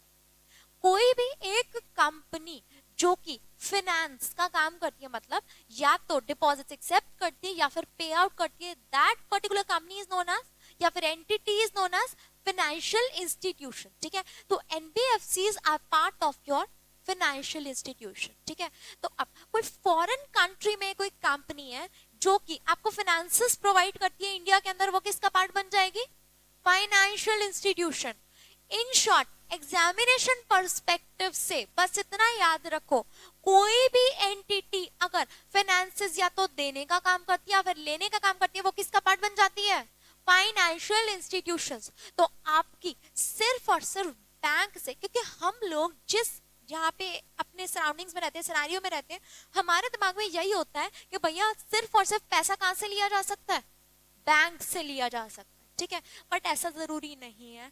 आप बहुत सारी एंटिटीज हैं जो कि सिर्फ और सिर्फ पैसे देने का ही काम करती है, ठीक है। कभी नाम सुना तुमने वेंचर कैपिटलिस्ट, एंजल इन्वेस्टर्स? सुना एंजल इन्वेस्टर्स? ओके। बहुत सारे ऐसे इंस्टीट्यूशंस हैं, जैसे एंजल इन्वेस्टर क्या होता है? एंजल क्या होता है? भगवान का कोई दूत। अभी क्रिसमस आ रहा है, एंजल्स एंजल्स, ठीक है। अच्छा देखो ध्यान से सुनना प्लीज। बहुत सारी ऐसी कंपनीज होती है, नया नया स्टार्टअप है, अभी नहीं पता कि कैसे ग्रो करना है, ठीक है। तो वो लोग क्या करती हैं, ऐसे इंस्टीट्यूट्स के पास जाती हैं जो कि एक तरह से भगवान के फरिश्ते की तरह आती हैं, थोड़ा सा पैसा प्रोवाइड करती हैं और उसके बाद उस कंपनी को ऊपर उठा देती हैं। तो वो भी किसका पार्ट है? Financial institutions. जब एक कंपनी थोड़ा सा ऊपर उठ जाती है तो उसके अंदर बड़े बड़े लोग इन्वेस्ट करने के लिए आते हैं। वो कौन से होते हैं? वेंचर कैपिटलिस्ट, ठीक है। मतलब ये एक तरह से कुछ ओवरव्यू टाइप है। Financial sector is very very vast. हमारे इंडिया के अंदर तो कह सकते हैं 10% भी अभी अप्लाई नहीं होता, ठीक है। अब इतने सारे बैंक्स हैं, इतने सारे फाइनेंशियल इंस्टीट्यूशंस हैं, आप कैसे चूज करते हो कि किसमें इन्वेस्ट करें, या फिर कैसे, कहाँ पे आपको इन्वेस्टमेंट करने का ज्यादा अच्छा लगता होगा? किस किस बेसिस पे आप लोग चूज करते होगे? ओके थोड़ा सा सिंप्लीफाई कर देती हूँ, या आउट ऑफ द ट्रैक जाके बता दूं बात? तुम्हें सुनना है? नहीं सुनना? पक्का? ओके इधर देखो प्लीज, मैं आपके पास, अच्छा आज जाके ना आप नहीं तो अपने पापा से भी पूछ सकते हो। एक एनबीएफसी है, ठीक है, एक बैंक है, ठीक है। बैंक ने एफडी का रेट और एनबीएफसी में एक कहते हैं कि एफडी का रेट, ये देखना प्लीज। नहीं बहुत ज्यादा लिख दिया मैंने,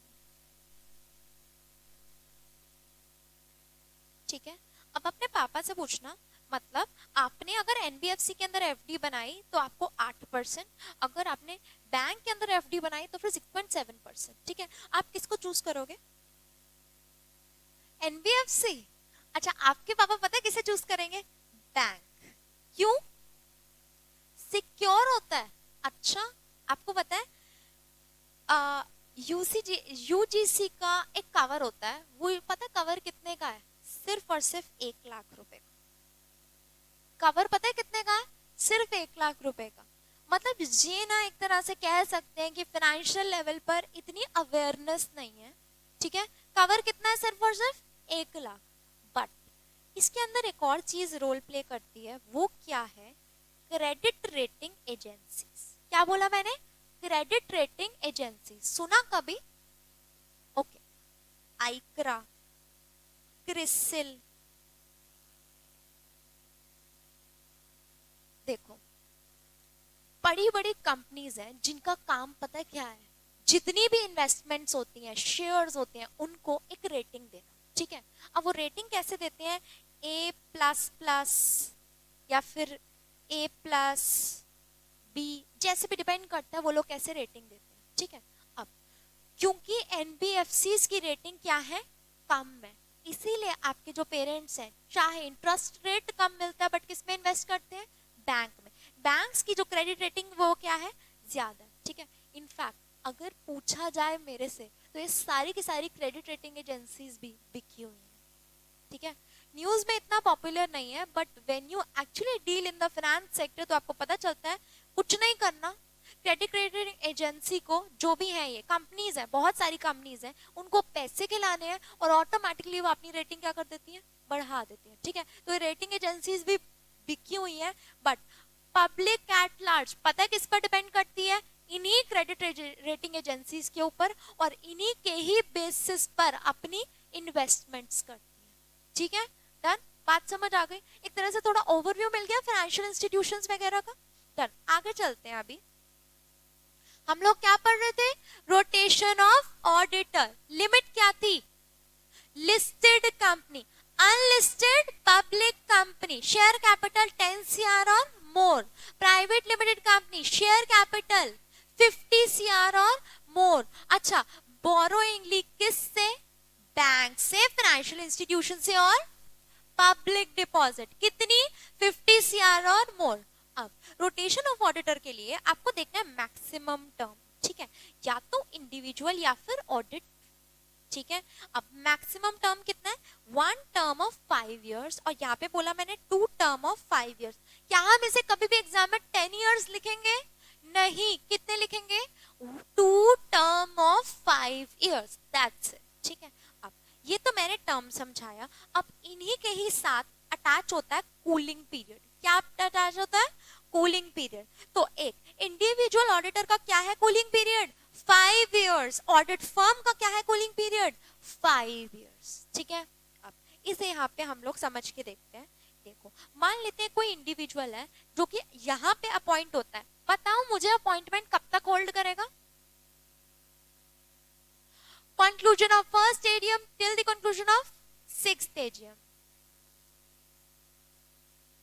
ठीक है। यहाँ पे 5 इयर्स कंप्लीट होते हैं। अब 1 2 3 4 5 cooling period, again 1 2 3 4 5, again cooling period 1 2 3 4 5। Clear? बात समझ आ गई?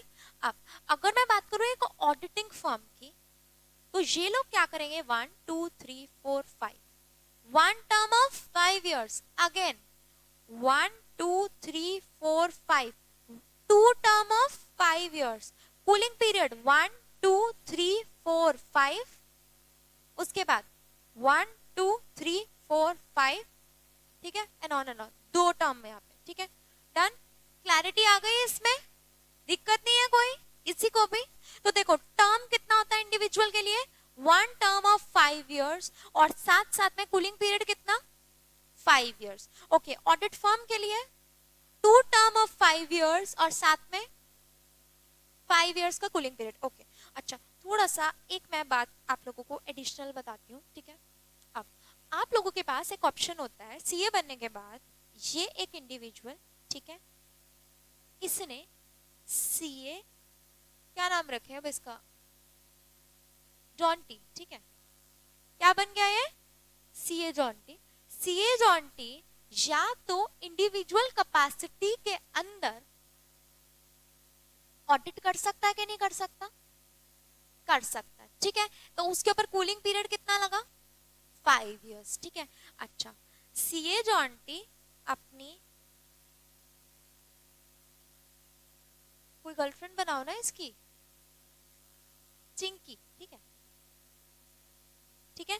CA John T, CA Chinki दोनों मिलकर एक फर्म बनाते हैं, सीए फर्म बनाते हैं, जेसी एंड कंपनी, और इनका ऑटोमेटिकली कितने का पीरियड हो जाता है? टर्म पीरियड हो जाता है 2 टर्म ऑफ 5 इयर्स, ठीक है। अच्छा, ये साथ में अपनी एक और फ्रेंड को भी ऐड कर लेते हैं, सीए शेफी। इनका कितना टर्म पीरियड हो जाता है टोटल? 2 टर्म ऑफ 5 इयर्स, मतलब 10 इयर्स ही, ठीक है। प्लीज ये मत सोचना कि सीएस बढ़ते गए तो ऑटोमेटिकली इसका टर्म भी इंक्रीज होता जाएगा। अब यहाँ पर एक सीए एक्ट के अंदर, सॉरी, कंपनीज एक्ट के अंदर एक छोटी सी एडिशनल बात बताती हूँ। ये सीए जॉन टी अगर अपनी इंडिविजुअल कैपेसिटी में ऑडिट करता है तो इसके पास कितना है? 1 टर्म ऑफ 5 इयर्स। अब आपको पता है सीए जॉन टी अपनी एक सोल प्रोप्राइटरशिप फर्म बना लेता है। क्या बना लेता है? John T and company. अब इसका टर्म कितना होगा? 2 टर्म ऑफ 5 इयर्स। ये एक एडिशनल लेवल की बात है, आपको कहीं लिखी हुई नहीं मिल सकती, बट दिस ओनली टेल कि आपको देखो यहाँ पे क्या हुआ, एक ही सी है, उसने क्या बना दिया? अपनी सोल प्रोप्राइटरशिप फर्म। ऑटोमेटिकली उसका टर्म क्या हो गया? 2 टर्म ऑफ 5 इयर्स। बताओ, ये वाली बात पहले पता थी? नहीं, ठीक है। तो प्लीज अगर इसे नोट डाउन करना चाहो तो लिख लेना, बट अपने चार्ट्स के अंदर नहीं, चार्ट्स के अंदर नहीं, उसे मत खराब करो, अपने पेपर के अंदर लिखना है तो लिख लो, ठीक है, जल्दी।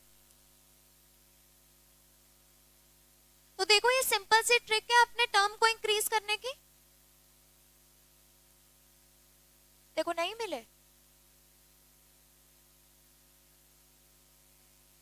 अब मैं क्या करूं यार। यार देखो मैं फोटो कॉपी कराने तो नहीं जाऊंगी इस टाइम पे, ठीक है, किसी और को, ठीक है, क्लास के बाद तू बोल दियो तेरे को मिल जाएंगे, ठीक है, मैं अभी फोटो कॉपी नहीं कराने जा सकती, क्लास चल रही है, ठीक है, चलो।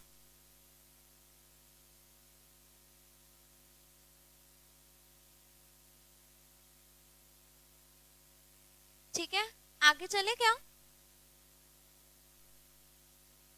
अभी इधर मुझे एक बात बताओ, एक्सेंड कंपनी, इसके अंदर पार्टनर्स हैं, ये मैं पहले से ही नाम चूज करके आई हूँ क्योंकि तुम लोग चूज तो करते नहीं हो नाम, ठीक है। अच्छा बताओ, CA Chiku, CA Miku, CA Priku, ठीक है। A and company, CA Tiku, CA Fiku, CA Miku, ठीक है। बताओ मुझे कहीं कॉमन पार्टनर्स दिख रहे हैं तुम्हें? कहाँ पे दिखे? सीए मीकू और सीए मीकू इधर, ठीक है।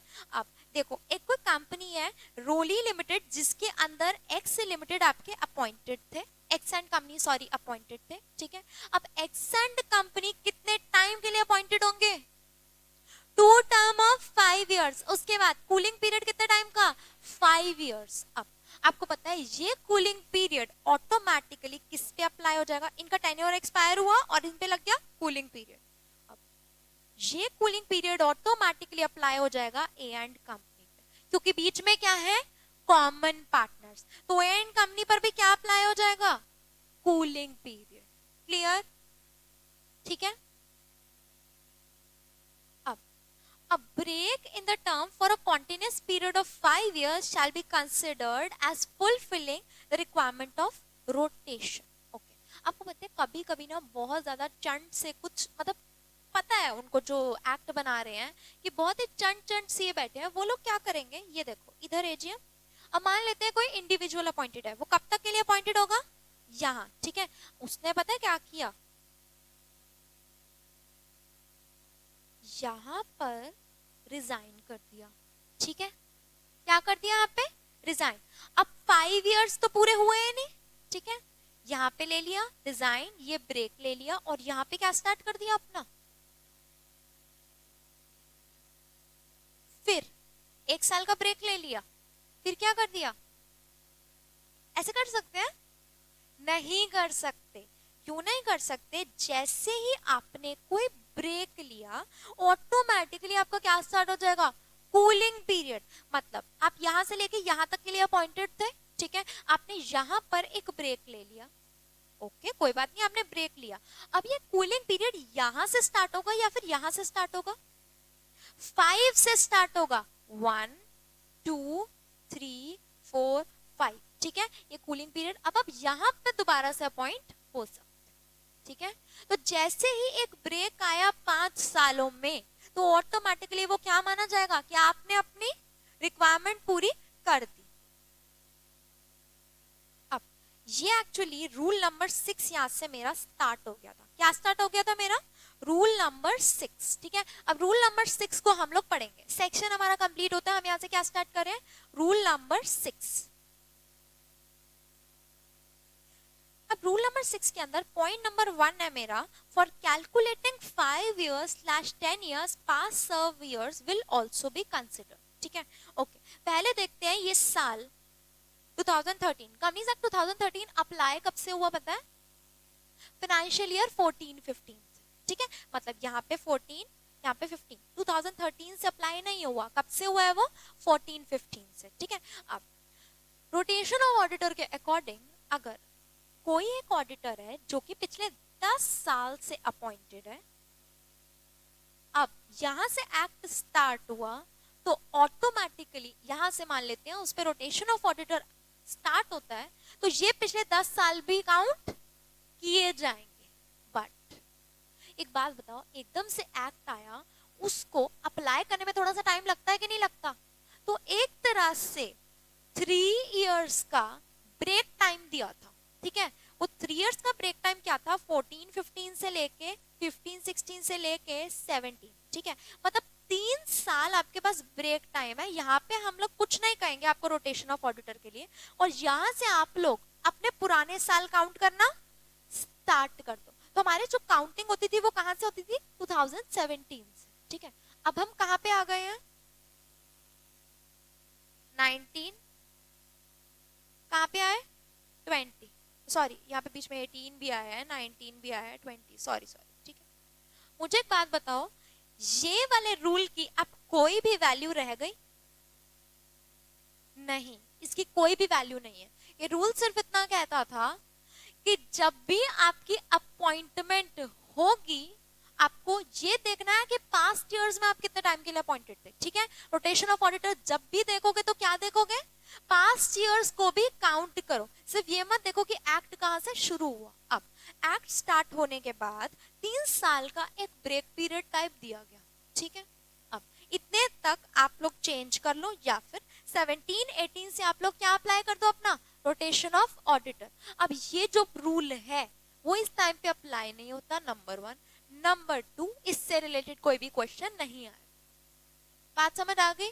हम लोग कहाँ रहते हैं, प्रेजेंट में या फिर फ्यूचर में, तो ये पास्ट में कब से अप्लाई होना है रूल एंड ऑल, ये सब आपके सिलेबस का पार्ट नहीं होगा। मैंने सिर्फ थोड़ा बहुत आप लोगों को एक्सप्लेन कर दिया, ठीक है, डन। अब रूल नंबर 2, इधर देखो please. Individual auditor and audit firm shall include other individual or firm whose name or trademark or brand is used by such individual, if any. Also includes firm working under the same network, ठीक है। ये rule number 6 का point number 2, ठीक है। इधर देखो, अच्छा सुना है कभी KPMG, ये वाला मैंने एग्जाम्पल शायद करा है क्लास में, KPMG, डिलॉइट, ये कैसे वर्क करती है, ब्रांड नेम में एक सेम नेटवर्क में वर्क करती हैं, ठीक है। इधर देखो, अब हमारे इंडिया के अंदर क्या एक कोई भी कंपनी ऑडिट कर सकती है, नहीं कर सकती, कोई भी कंपनी ऑडिट नहीं कर सकती, ठीक है। अगर कंपनी ऑडिट नहीं कर सकती तो ये EY एक ऑडिट कंपनी या फिर डिलॉयट, KPMG ये कैसे काम करती है। देखो एग्जांपल लिया मैंने EY का, EY के अंडर है ये T and company, P and company, V and company, ठीक है। बात समझ आ गई। ये कौन सी है, इंडियन CA फर्म्स, ठीक है। तो अब ये सारे EY खुद से तो कर नहीं सकती ऑडिट, तो ये क्या करती है, बहुत सारी CA फर्म्स को अपने अंडर रजिस्टर करा लेती है एक ही ब्रांड नेम के अंदर, ठीक है। अब जो भी अपॉइंटमेंट करी जाएगी वो कैसे होगी, T एंड कंपनी अलग करेगी, P एंड कंपनी अलग करेगी, V एंड कंपनी अलग करेगी, बट ये सारे वर्क किसके अंडर कर रहे हैं, EY के अंडर। तो ये एक ब्रांड नेम के अंदर क्योंकि वर्क कर रहे हैं, तो अगर किसी भी एक फर्म के ऊपर रोटेशन ऑफ ऑडिटर अप्लाई होता है तो ऑटोमेटिकली सब पे अप्लाई हो जाएगा। कैसे होगा देखो, if T and company has completed its term in a company say Y Limited, then automatically cooling period applies to P and company as well as V and company। Simple, इसका example बताऊं क्या, okay इधर देखो, ये देखते हैं, ये मेरी Y लिमिटेड, ठीक है। अब Y लिमिटेड ने T एंड कंपनी को एज एन ऑडिटर अपॉइंट किया, ठीक है। अगर T एंड कंपनी को अपॉइंट किया होगा तो ये किसके ब्रांड नेम के अंडर किया है, EY के ब्रांड नेम। इधर देखो, T एंड कंपनी का टाइम पीरियड कब से कब तक, 1 term of 5 year, 2 term of 5 year, और उसके बाद क्या लग गया यहाँ पे, कूलिंग पीरियड ऑफ 5 इयर्स। अब ये जो कूलिंग पीरियड है ये किस पर अप्लाई हो रहा है, T एंड कंपनी। अब EY के जो ब्रांड नेम के अंडर जितनी भी फर्म्स आ रही होंगी, ये कूलिंग पीरियड ऑटोमेटिकली किस पे अप्लाई हो जाएगा, सारी फर्म्स पे। मतलब EY के अंडर अगर V एंड कंपनी है, P एंड कंपनी है, Z एंड कंपनी है, तो ऑटोमेटिकली ये क्या हो जाएगा, सब पे अप्लाई हो जाएगा। ये 5 सालों के लिए EY की कोई भी फर्म अपॉइंट नहीं हो सकती as auditor in Y limited, okay. अब मेरा आप लोगों से एक क्वेश्चन, एज एन ऑडिटर तुम लोग, अब क्योंकि माइंड डेवलप हो रहा है, ये कूलिंग पीरियड आया, अगर मैं तुम्हारे पास ये वाली सिचुएशन देती हूँ तो तुम कैसे इस से बाहर निकल सकते हो? मतलब कैसे ईवाई को अपनी स्ट्रैटेजी लेनी चाहिए, क्या स्ट्रैटेजी बनानी चाहिए ईवाई को? अब वो 5 सालों के लिए खाली तो बैठेंगे नहीं, उन्हें क्या स्ट्रैटेजी अप्लाई करनी चाहिए? आंसर आपका इसी स्लाइड पे। सोचो 5 सालों के लिए घर पे तो बैठेंगे नहीं, क्योंकि उनके सारे के सारे क्लाइंट्स पे तो क्या अप्लाई हो गया? Cooling period. तो क्या करें? आपका आंसर इसी स्लाइड के ऊपर है, सोचो, थोड़ा आउट ऑफ द बॉक्स जाओ। Right your trying. बताओ बताओ क्या करना चाहिए? दूसरी कंपनी में ऐसे कैसे हो जाएंगे, कौन विश्वास करेगा? आपका आंसर इसी स्लाइड पे है, सोचो। ओके, ईवाई पे अगर रोटेशन ऑफ ऑडिटर लगेगा तो ऑटोमेटिकली डिलॉयट भी तो किसी ना किसी कंपनी को ऑडिट करती होगी, उन पे भी क्या लगेगा? Rotation of auditor. तो वो 5 सालों के लिए क्या कर सकते हैं? अपनी फर्म्स को स्वैप कर सकते हैं। एंड प्रैक्टिकली भी यही होता है, ठीक है? मतलब मान लो अगर ईवाई इंटरनल ऑडिटर है तो ऑटोमेटिकली डिलॉयट क्या बन जाएगी? स्टैट ऑडिटर, ठीक है? ऐसे होता है, मिक्स मैच करते हैं लोग। अच्छा, अभी मैंने एक पॉइंट उठाया इंटरनल ऑडिटर का, ठीक है? अब मुझे एक बात बताओ, 5 सालों बाद यहां पे मेरे पास लगा रोटेशन ऑफ ऑडिटर। क्या लग गया मेरे पास? रोटेशन ऑफ ऑडिटर, ठीक है? 5 सालों तक मैं इस कंपनी के अंदर अपॉइंट नहीं हो सकती। अब क्या मैं यहाँ पे इंटरनल ऑडिटर अपॉइंट हो सकती हूँ? स्टैट ऑडिटर नहीं बन सकती, क्या मैं इंटरनल ऑडिटर अपॉइंट हो सकती हूँ? यस, हो सकती हूँ, ठीक है?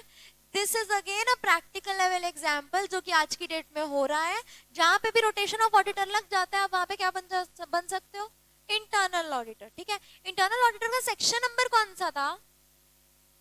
गलत, 177 तो ऑडिट कमेटी का था यार, अब भी बताया था 138, ठीक है? हम लोग वैसे पढ़ेंगे चैप्टर नंबर 4 के अंदर इंटरनल ऑडिटर के बारे में बहुत सारी चीजें पढ़ेंगे, ठीक है? तो प्लीज एक प्रैक्टिकल लेवल की एक और बात, और आपके पास एमसीक्यू में भी पूछा जा सकता है कि 5 सालों के लिए क्या, अगर आप स्टैट ऑडिटर अपॉइंटेड थे, आपके ऊपर रोटेशन ऑफ ऑडिटर लग गया, तो क्या आप 5 सालों के लिए इंटरनल ऑडिटर अपॉइंट हो सकते हो? यस, हो सकते, ठीक है? अच्छा, तुम लोगों को बेटर क्या लगता है, सिर्फ डायरेक्ट डायरेक्ट हम लोग सेक्शंस पढ़ते रहे या फिर एडिशनल लेवल की भी बातें करें? सेक्शन सेक्शन सेक्शन सेक्शन, ठीक है, फिर मैं आगे सेक्शन सेक्शन। पक्का? यार तुम लोगों में जोश क्यों नहीं आज? तुम सुबह से पढ़ रहे हो क्या? मैं तो आराम से सो के उठ के आई हूँ, इसलिए मेरे में बहुत है जोश, ठीक है? अच्छा, break in term of 5 years तो मैंने कर दिया था। इधर देखो प्लीज, अब ये एक बड़े लेवल की बात है, प्लीज इसे ध्यान से सुनना। और मोस्ट प्रोबेबली तुम लोगों ने ये वाली चीज पहले नहीं पढ़ी। रीजन बीइंग इसको ओवरलुक कर दिया जाता है, छोड़ दिया जाता है, बट ये एक बहुत बड़ा लूप होल है, ठीक है? डन। 100% अटेंशन चाहिए मुझे तुम सबकी। एक्सेंट कंपनी के अंदर कौन कौन से पार्टनर्स हैं? सीए, चीकू, मीकू, प्रीकू, ठीक है? अब देखो, सीखने वाली बात यहाँ पे क्या है, अगर कभी भी अपॉइंटमेंट करी फर्म की, एक्स एंड कंपनी की, तो उसके अंदर भी इंपॉर्टेंट चीज ये होती है कि एक सीए को 100% लेवल पर ऑडिटर अपॉइंट किया जाता है। मतलब ये भी डिसाइड किया जाता है कि किस सीए के साइन हो, ठीक है? ये चीज एडिशनल लेवल की है। जब अपॉइंटमेंट होती है फर्म की, तो फर्म के अपॉइंटमेंट का मतलब ये नहीं है कि कोई भी सीए इन तीनों में से साइन कर सकता है इस ऑडिट रिपोर्ट के ऊपर। ऑडिट रिपोर्ट पर वही साइन कर सकता है जिसको अथॉरिटी दी जाती है, ठीक है? अब मतलब कि पहले तो सीए फर्म को डिसाइड करते हैं, फिर उसके अंदर के सीए के साइन होते हैं, वो भी कौन ही डिसाइड करता है? मेंबर्स, ठीक है? वो भी डिसाइड किए जाते हैं, ठीक है? मैनेजमेंट जनरली इसके अंदर डिसाइड कर लेती है, एक्सेंड कंपनी मैंने डिसाइड करी, उसके अंदर मैंने सीए मीकू को बोला कि आप क्या करोगे, साइन करोगे ऑडिट रिपोर्ट, ठीक है। तो यहाँ पे सिग्नेचर सीए चीकू के नहीं है, सीए मीकू के नहीं है, किसके हैं, सीए प्रीकू के। डन। अब एक्सेंड कंपनी का मॉली लिमिटेड के अंदर टेन्योर क्या हो गया, एक्सपायर, और इन पे क्या लगा दिया, कूलिंग पीरियड, ठीक है, कोई दिक्कत। आगे चलूं। अब मुझे एक क्वेश्चन पूछना है, एक्सेंड कंपनी एक है मेरी ए एंड कंपनी, सीए चीकू मीकू प्रीकू, ठीक है। अभी ये ए एंड कंपनी के अंदर सीए टीकू फीकू मीकू, ठीक है। एट अ टाइम क्या कॉमन पार्टनर्स एग्जिस्ट करते हैं, पढ़ो और बताओ। सुनो, एक्सेंड कंपनी ने यहां से अपना नाम कटाया, ठीक है, और छोड़ दी एक्सेंड कंपनी और ज्वाइन कर ली ए एंड कंपनी। अभी बताओ कॉमन पार्टनर्स है, एक टाइम पर क्या कॉमन पार्टनर्स है, श्योर हो तुम लोग, पक्का। तो क्या ए एंड कंपनी के ऊपर कूलिंग पीरियड अप्लाई होगा, नहीं होगा, क्योंकि क्या है ये कॉमन पार्टनर्स थोड़ी है, ठीक है। बट यहाँ पे यही चालाकी जो है सीएस करने की सोच रहे थे, ठीक है। उनने क्या सोचा, ठीक है मैं साइन करता हूँ इस ऑडिटिंग फर्म का, एक काम करता हूँ मैं ये वाली फर्म को छोड़ देता हूँ, नेक्स्ट फर्म को ज्वाइन कर लेता हूँ, ऑटोमेटिकली कूलिंग पीरियड किस पे अप्लाई होता है, फर्म के ऊपर, इंडिविजुअल पर नहीं, किस पे अप्लाई हो रहा है, फर्म के ऊपर। तो अब उस फर्म के ऊपर अगर कूलिंग पीरियड है, मैंने एक फर्म को छोड़ा और दूसरी फर्म को ज्वाइन कर लिया, तो कूलिंग पीरियड उस फर्म पे थोड़ी अप्लाई होगा, क्योंकि एक टाइम पर तो कॉमन पार्टनर्स है या फिर नहीं है, नहीं है, at a time common partners नहीं है। बट एक्ट क्या कहता है कि जिस भी पार्टनर ने अगर तो सीए फर्म को छोड़ा और दूसरी फर्म को ज्वाइन किया, वो वही पार्टनर था जिसने ऑडिट रिपोर्ट को साइन किए थे, तो ऑटोमेटिकली कूलिंग पीरियड किस पे अप्लाई हो जाता है, ए एंड का। अच्छा, अगर मैं इससे अदर वे राउंड सोचूं,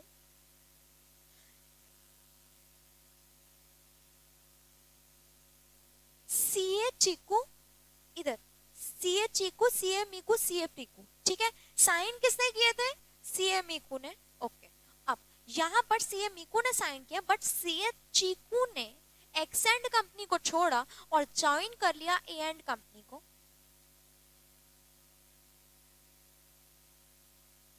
सीए मीकू यहां पे नहीं है, बताओ क्या ए एंड कंपनी पर कूलिंग पीरियड अप्लाई होगा, पक्का से। किसी को ये बात कंफ्यूज हो रही है, कंफ्यूजन आ रही है क्या,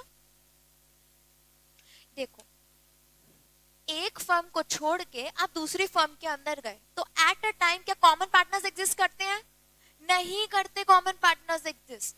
बट अगर आप वो पार्टनर हो जिसने साइन किया था ऑडिट रिपोर्ट को, और आप एक फर्म को छोड़ के दूसरी फर्म पे जाते हो, तो ऑटोमेटिकली क्या अप्लाई हो जाएगा, कूलिंग पीरियड। तो कूलिंग पीरियड किस पर डिपेंड करेगा, जिस पर्टिकुलर पार्टनर ने साइन की थी ऑडिट रिपोर्ट। अगर आपने साइन नहीं की ऑडिट रिपोर्ट, आप अपनी फर्म को छोड़ते हो और नेक्स्ट फर्म में चले जाते हो, तो क्या उस फर्म के ऊपर कूलिंग पीरियड अप्लाई होगा, नहीं होगा, ठीक है। तो इस केस के अंदर सीए चीकू ने ज्वाइन किसको किया, ए एंड कंपनी, यहाँ पे सीए मीकू नहीं है, कौन है सिर्फ और सिर्फ सीए चीकू।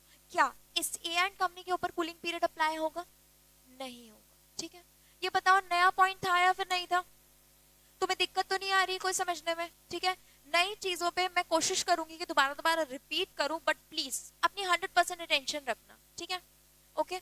ये रूल वैसे मेंशन्ड है, आपकी जो नोट्स हैं उसके अंदर ऑलरेडी मेंशन्ड है, कुछ लिखने विखने की जरूरत नहीं है, ठीक है। डन, आगे चले।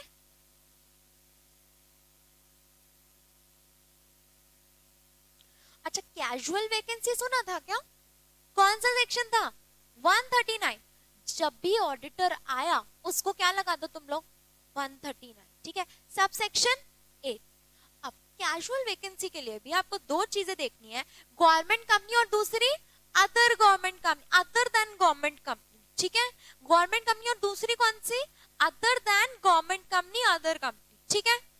यार मेरे को ना फुल ऑन पावर के साथ तुम लोग करो। देखो आज हम लोग कंपनीज एक्ट जितना भी कर लेंगे, ठीक है, सोचो इतने अच्छे से पढ़ो कि तुम्हें दोबारा ये पढ़ना ही ना पड़े। सही होगा कि नहीं होगा? नहीं होगा सही क्या? यार तो फिर जोश दिखाओ ना अपना। बताओ कौन कौन से दो एरियाज हैं यहाँ पे, गवर्नमेंट कंपनी और अदर देन गवर्नमेंट कंपनी, जोर से। गवर्नमेंट कंपनी और अदर देन गवर्नमेंट कंपनी। देखो या तो तुम चिल्लाओ या फिर मैं बहुत तेज चिल्लाऊंगी, ठीक है, फिर तुम्हारे कानों में लगेगी आवाज। देखो गवर्नमेंट कंपनी के केस में आपको क्या देखना है कि भैया यहाँ पे सबसे पहले तो to be filed by CAG 30 days, ठीक है। अगर सीएजी ने नहीं फिल करी तो नेक्स्ट किसको दे दो आप लोग ऑप्शन, बोर्ड ऑफ डायरेक्टर्स। कितने दिन के अंदर अंदर? 30 डेज। ओके, मेंबर्स कहाँ गए? तेल लेने? मेंबर्स कहाँ गए? मेंबर्स क्यों नहीं आए यहाँ पे कैजुअल वैकेंसी में? सोचो जरा, मेंबर्स क्यों नहीं आए? देखो एजीएम कब होती है? एकदम एंड में जाके, ठीक है। मेंबर्स अगर आएंगे, सोचो 1000 मेरे मेंबर्स हैं, उनको बुलाने के खाने पीने के कितने खर्चे होते हैं। अगर एजीएम रखने बैठ गए ना एक छोटी छोटी बात पर तो कंपनी सड़क पे आ जाती है, ठीक है। तो ऐसे छोटे मोटे जो डिसीजंस होते हैं जहां पे टाइम पीरियड छोटा है, ठीक है, उस केस में आप लोग मेंबर्स को ना बुला के क्या करते हो, खुद से ही अपने डिसीजंस ले लेते हो, ठीक है, डन। अब अगर अदर देन गवर्नमेंट कंपनी है तो सबसे पहले filled by the board with in 30 days. Okay, in case of resignation appointed, अब देखो हो सकता है कि ऑडिटर की डेथ हो जाती है, वो पागल हो जाता है, ल्यूना, पता है ना, ठीक है। अच्छा कोई भी ऐसी सिचुएशन आ जाती है तो ठीक है, आपने अपॉइंटमेंट कर दी, 30 डेज के अंदर बात खत्म। बट अगर ऑडिटर आपके मुंह पे रेजिग्नेशन मार के गया है, चल मैं तेरी कंपनी में नहीं आऊंगा कल से, अगर ऐसी कोई भी सिचुएशन आती है, ये तुम्हें बात बड़ी लगती है कि नहीं लगती? ठीक है, तो आपको मेंबर से अप्रूवल लेना पड़ेगा। अब अप्रूवल कितने टाइम के अंदर अंदर लेना है? बड़ी बात है, 6 महीने, कितने, 3 मंथ्स, ठीक है। कितने टाइम के अंदर आपको अप्रूवल लेना है? 3 मंथ्स। अगर एजीएम तब 3 महीने तक नहीं होती तो फिर क्या करें? ईजीएम, ठीक है। जब रेयरेस्ट सर्कमस्टांस हो जाते हैं तब आपको मेंबर्स को बुलाना पड़ सकता है, जब बातें थोड़ी सी आउट है, आपके हाथ से बाहर है, तब आप लोग मेंबर्स को बुलाओगे, ठीक है। बात समझ आई? अभी देखो यहाँ पे क्या है कि अगर एक ऑडिटर जो कि अपॉइंट हुआ, सॉरी उसने यहाँ पर अपना ऑफिस वेकेट किया, तो 30 डेज के अंदर अंदर कौन अपॉइंटमेंट करेगा? बोर्ड, ठीक है। अब इसका अप्रूवल कितने टाइम के अंदर अंदर लेना है? 3 मंथ्स के अंदर अंदर। एजीएम कहीं इन्हीं 3 महीने के अंदर हो जाती है यहाँ पे तो ठीक है, अगर नहीं होती तो फिर यहाँ के अंदर अंदर क्या बुलानी पड़ेगी? EGM. Okay done, casual vacancy का सेक्शन हो गया। अब आपको एक एडिशनल लेवल की मुझे बात बतानी है। ऑडिटर आपके अभी तक दिमाग में क्या है, कब तक के लिए अपॉइंट हो सकता है? अगर मैं लेमैन में बोलूं तो 5 साल। क्या इसका टेन्योर कभी भी 5 साल से ज्यादा के लिए अपॉइंट हो सकता है? 5 साल से ज्यादा इसका एक्सीड हो सकता है टेन्योर? सोचो, क्या वो ऑडिटर का टेन्योर कभी भी 5 साल से ज्यादा हो सकता है? नहीं। फर्स्ट एजीएम राइट, हो सकता है। पता है कैसे हो सकता है?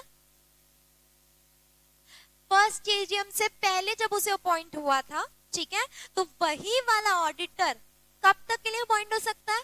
6th एजीएम, तो ऑटोमेटिकली उसका टेन्योर क्या हो गया? एक्सीड हो गया। और same is the case with casual vacancy, ठीक है। अब कैजुअल वैकेंसी के अंदर जो भी अपॉइंटमेंट होती है वो कब तक होती है? Till the conclusion of next AGM. Okay इधर देखते हैं प्लीज, हमारा अच्छे से साल चल रहा था, ठीक है, ये देखो बीच में ये अपॉइंटमेंट हुई, ठीक है, कितने सालों के लिए हुई होगी ये? 5 सालों के लिए, ठीक है।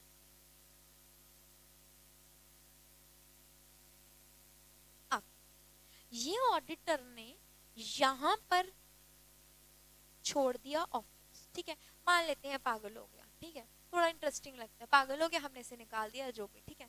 अच्छा, अब यहाँ पर ऑडिटर ने अपनी पोजीशन छोड़ दी क्योंकि वो क्या हो गया था, पागल हो गया था। भाई पागल तो हो सकते हैं ना कभी भी, ठीक है यार, मेरे पे इस बात पे केस तो नहीं हो जाएगा। अच्छा ठीक है, इधर देखो, यहाँ पे छोड़ा तो कितने दिन के अंदर अंदर बोर्ड ऑफ डायरेक्टर्स ने अपॉइंटमेंट करी होगी, 30 डेज के अंदर अंदर, ठीक है। अब पागल हुआ था तो तुम्हें ईजीएम वीजीएम तो नहीं बुलानी, ठीक है। अब ये अपनी पोजीशन होल्ड कब तक करेगा, till the conclusion of next AGM. यहां पर एजीएम होगी और कब तक होल्ड करेगा, यहां तक, ठीक है। अब यही वाला ऑडिटर आगे कंटिन्यू हो सकता है कि नहीं हो सकता, ठीक है। तो ऑटोमेटिकली अगर ये कंटिन्यू होगा तो कितने साल हो जाएंगे, 5 years प्लस ये टाइम पीरियड जो इसने कैजुअल वैकेंसी के अंदर अपना गुजार, ठीक है। डन, क्लियर, आगे चले। अब ये रिवीजन है, रिवीजन तो हमें करने की जरूरत नहीं है ना, ठीक है। अभी देखो यार, किस बात पे हंसी आती है तुम्हें, क्या ऐसे, ठीक है यार। अच्छा, अब हम यहाँ पे पढ़ रहे हैं सेक्शन 141, ठीक है। कौन सा है, eligibility, qualification and disqualification of an auditor. अब पॉइंट कौन हो सकता है, एक इंडिविजुअल जो कि सीए हो और उसके साथ साथ में उसके पास क्या हो, सर्टिफिकेट ऑफ प्रैक्टिस। अब देखो, इमेजिन कर लेते हैं तुम लोग यहाँ पे बन गए सीए, ठीक है। तो ये तो आती है तुम्हारे पास से एक सीए की डिग्री, क्या आती है ये, एक्साइटेड, ठीक है। सीए की डिग्री के साथ साथ तुम लोगों को अभी ऐसा नहीं होता कि साथ साथ में ये लो सीए की डिग्री और साथ साथ लो सीओपी, सर्टिफिकेट ऑफ प्रैक्टिस, ये लो साथ साथ में, ठीक है। ऐसे नहीं एक बंडल उठा के दे दिया, एक बंडल, दो दो बंडल, ठीक है। आपको सर्टिफिकेट ऑफ प्रैक्टिस के लिए अप्लाई करना पड़ता है, ठीक है। उसके साथ साथ में सर्टिफिकेट ऑफ प्रैक्टिस अपने पास अगर रखनी है तो आपको सेमिनार्स भी अटेंड करने पड़ते हैं, ठीक है। मिनिमम नंबर ऑफ कुछ आवर्स होते हैं जो कि आपको सेमिनार्स में जाके अटेंड करना होता है, ठीक है। मतलब कि ये सी इंस्टीट्यूट वगैरह करते रहते हैं तो ऐसी अपडेशन होती रहती है, ठीक है। अब आपको दो चीजें चाहिए, एक तो भैया क्या चाहिए, सीए की डिग्री, और साथ साथ में आपको क्या चाहिए, सर्टिफिकेट ऑफ प्रैक्टिस। अब अगर आप में से अगर कोई भी एक बच्चा चाहता है जो कि सीए की डिग्री चाहिए, उसके बाद जाके कॉर्पोरेट वर्ल्ड में काम करना है, तो आपको पता है ये सीओपी आपको कभी भी नहीं मिलेगी, पता है वाली बात, ये नहीं मिलेगी आपको, ठीक है। जो भी इंडिविजुअल्स अगर सर्टिफिकेट प्रैक्टिस करना चाहते हैं एज सीए फर्म, सिर्फ उन्हीं को ही क्या दी जाती है, सर्टिफिकेट ऑफ प्रैक्टिस। तो अगर आप ऑडिटर अपॉइंट होना चाहते हो तो आपको क्या चाहिए, सीए, उसके साथ साथ में सर्टिफिकेट ऑफ प्रैक्टिस, ओके। तो अब जो लोग सोच रहे थे कि पहले सुबह सुबह जाके अपनी जॉब करूंगा उसके बाद सैटरडे संडे प्रैक्टिस करूंगा, तो प्लीज ऐसे वाला काम नहीं हो सकता, ठीक है। आपको एक ही चीज मिल सकती है कि आप जॉब कर लो या फिर आप प्रैक्टिस। अब यहाँ पे एक चीज आती है, एक फर्म तभी अपॉइंट हो सकती है पार्टनर जब मेजॉरिटी ऑफ पार्टनर्स क्या है, चार्टर्ड अकाउंटेंट। इसका मतलब सीएस और एडवोकेट्स मिलकर भी अपनी फर्म्स चलाते हैं, ठीक है। बहुत सारी ऐसी चीजें होती है, याद है तुम लोगों को, हम लोगों ने मैनेजमेंट एक्सपर्ट पढ़ा था, एडवोकेट चाहिए होता है एज मैनेजमेंट एक्सपर्ट, ठीक है। अच्छा, अगर हम मैनेजमेंट एक्सपर्ट से सहमत नहीं होते तो फिर हम एक अपने एक्सपर्ट को लेके आते थे, उसको क्या बोला जाता है, ऑडिटर्स एक्सपर्ट, ठीक है, ओके।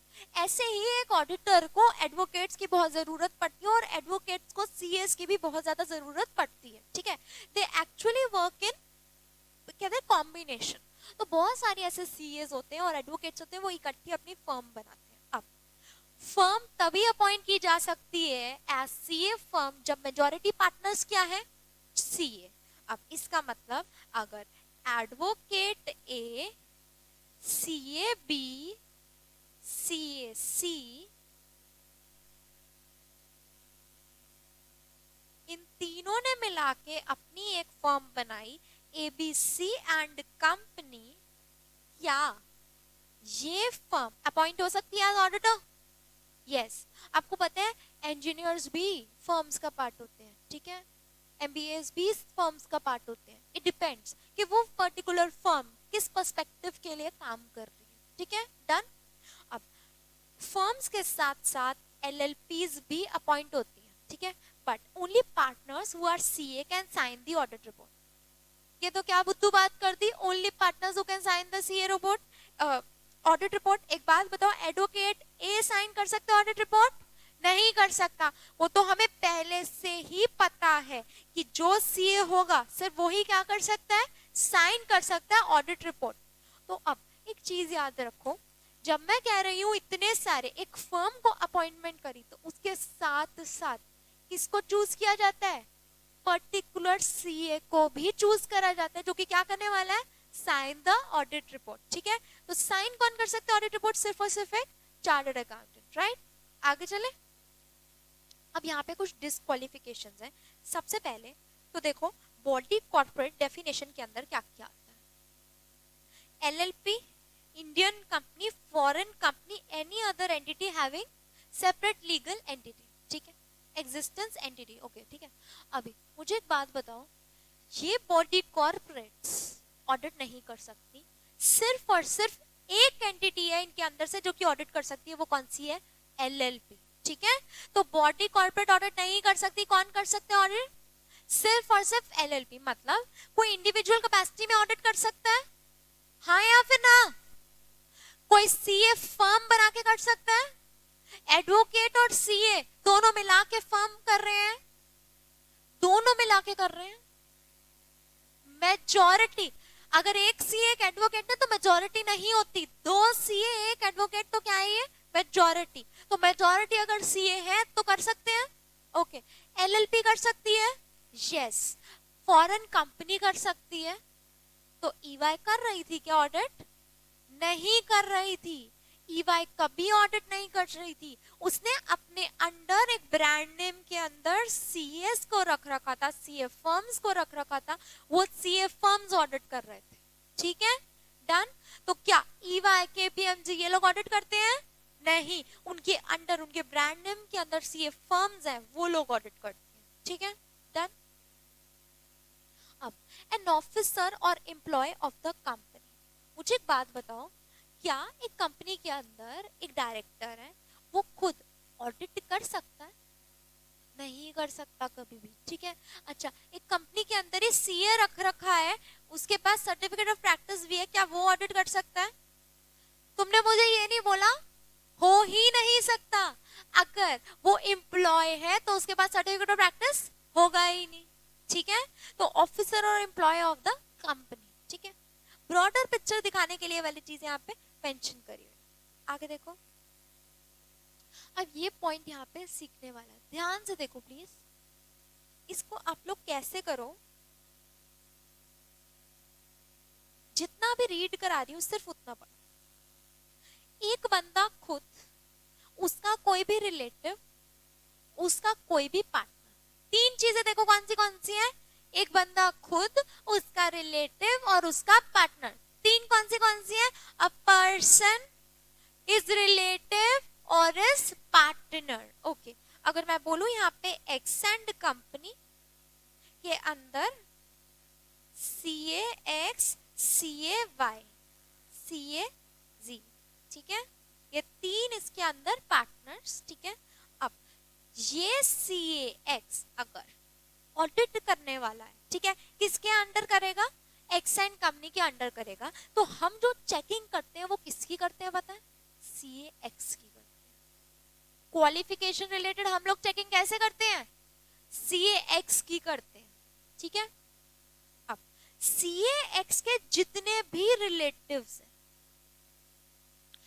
अब रिलेटिव की डेफिनेशन मैं लास्ट में कराऊंगी जब हम ये सारा पढ़ लेंगे. ठीक है, अभी इतना देखो, सीए एक्स की बीवी बच्चा जो भी, ठीक है, रिलेटिव. ठीक है, अभी तो इतना ही समझ आता है, बच्चा बीवी जो भी. ठीक है, अच्छा, इसके पार्टनर्स मतलब कौन हो गए, सीए वाई, सीए जी. ये सारी की सारी क्वालिफिकेशन किस पे अप्लाई हो गई, ऑटोमेटिकली तीनों के ऊपर अप्लाई हो.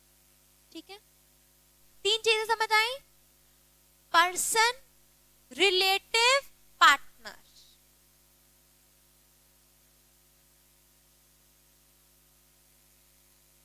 यहां से देखो कंपनी, कंपनी, उसकी सब्सिडियरी, उसकी होल्डिंग, उसकी एसोसिएट और सब्सिडियरी ऑफ सच होल्डिंग, इसको क्या बोलते हैं? सब्सिडियरी ऑफ सच, को सब्सिडियरी।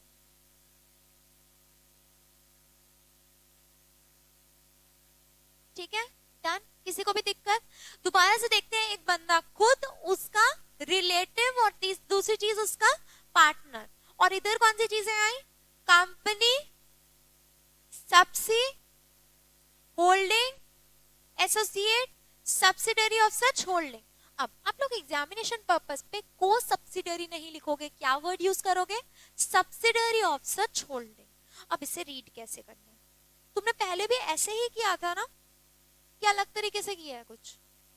मतलब यही टेबल, ऐसा टेबल था, कुछ और टेबल था कि तुमने रीड किया था, बुक से रीड किया था? ठीक है, अच्छा ये बताना, मुझे एक फीडबैक चाहिए, ये इजी लगता है या फिर नहीं लगता?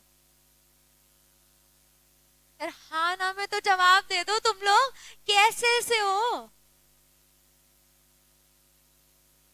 तुम लोग? नशे में हो क्या? गांजा वांजा फूक के आए हो? ऐसे सच्ची बताओ, इतने ज्यादा, मतलब ऐसे स्लो स्लो, ऐसे स्लो तभी हो जाता।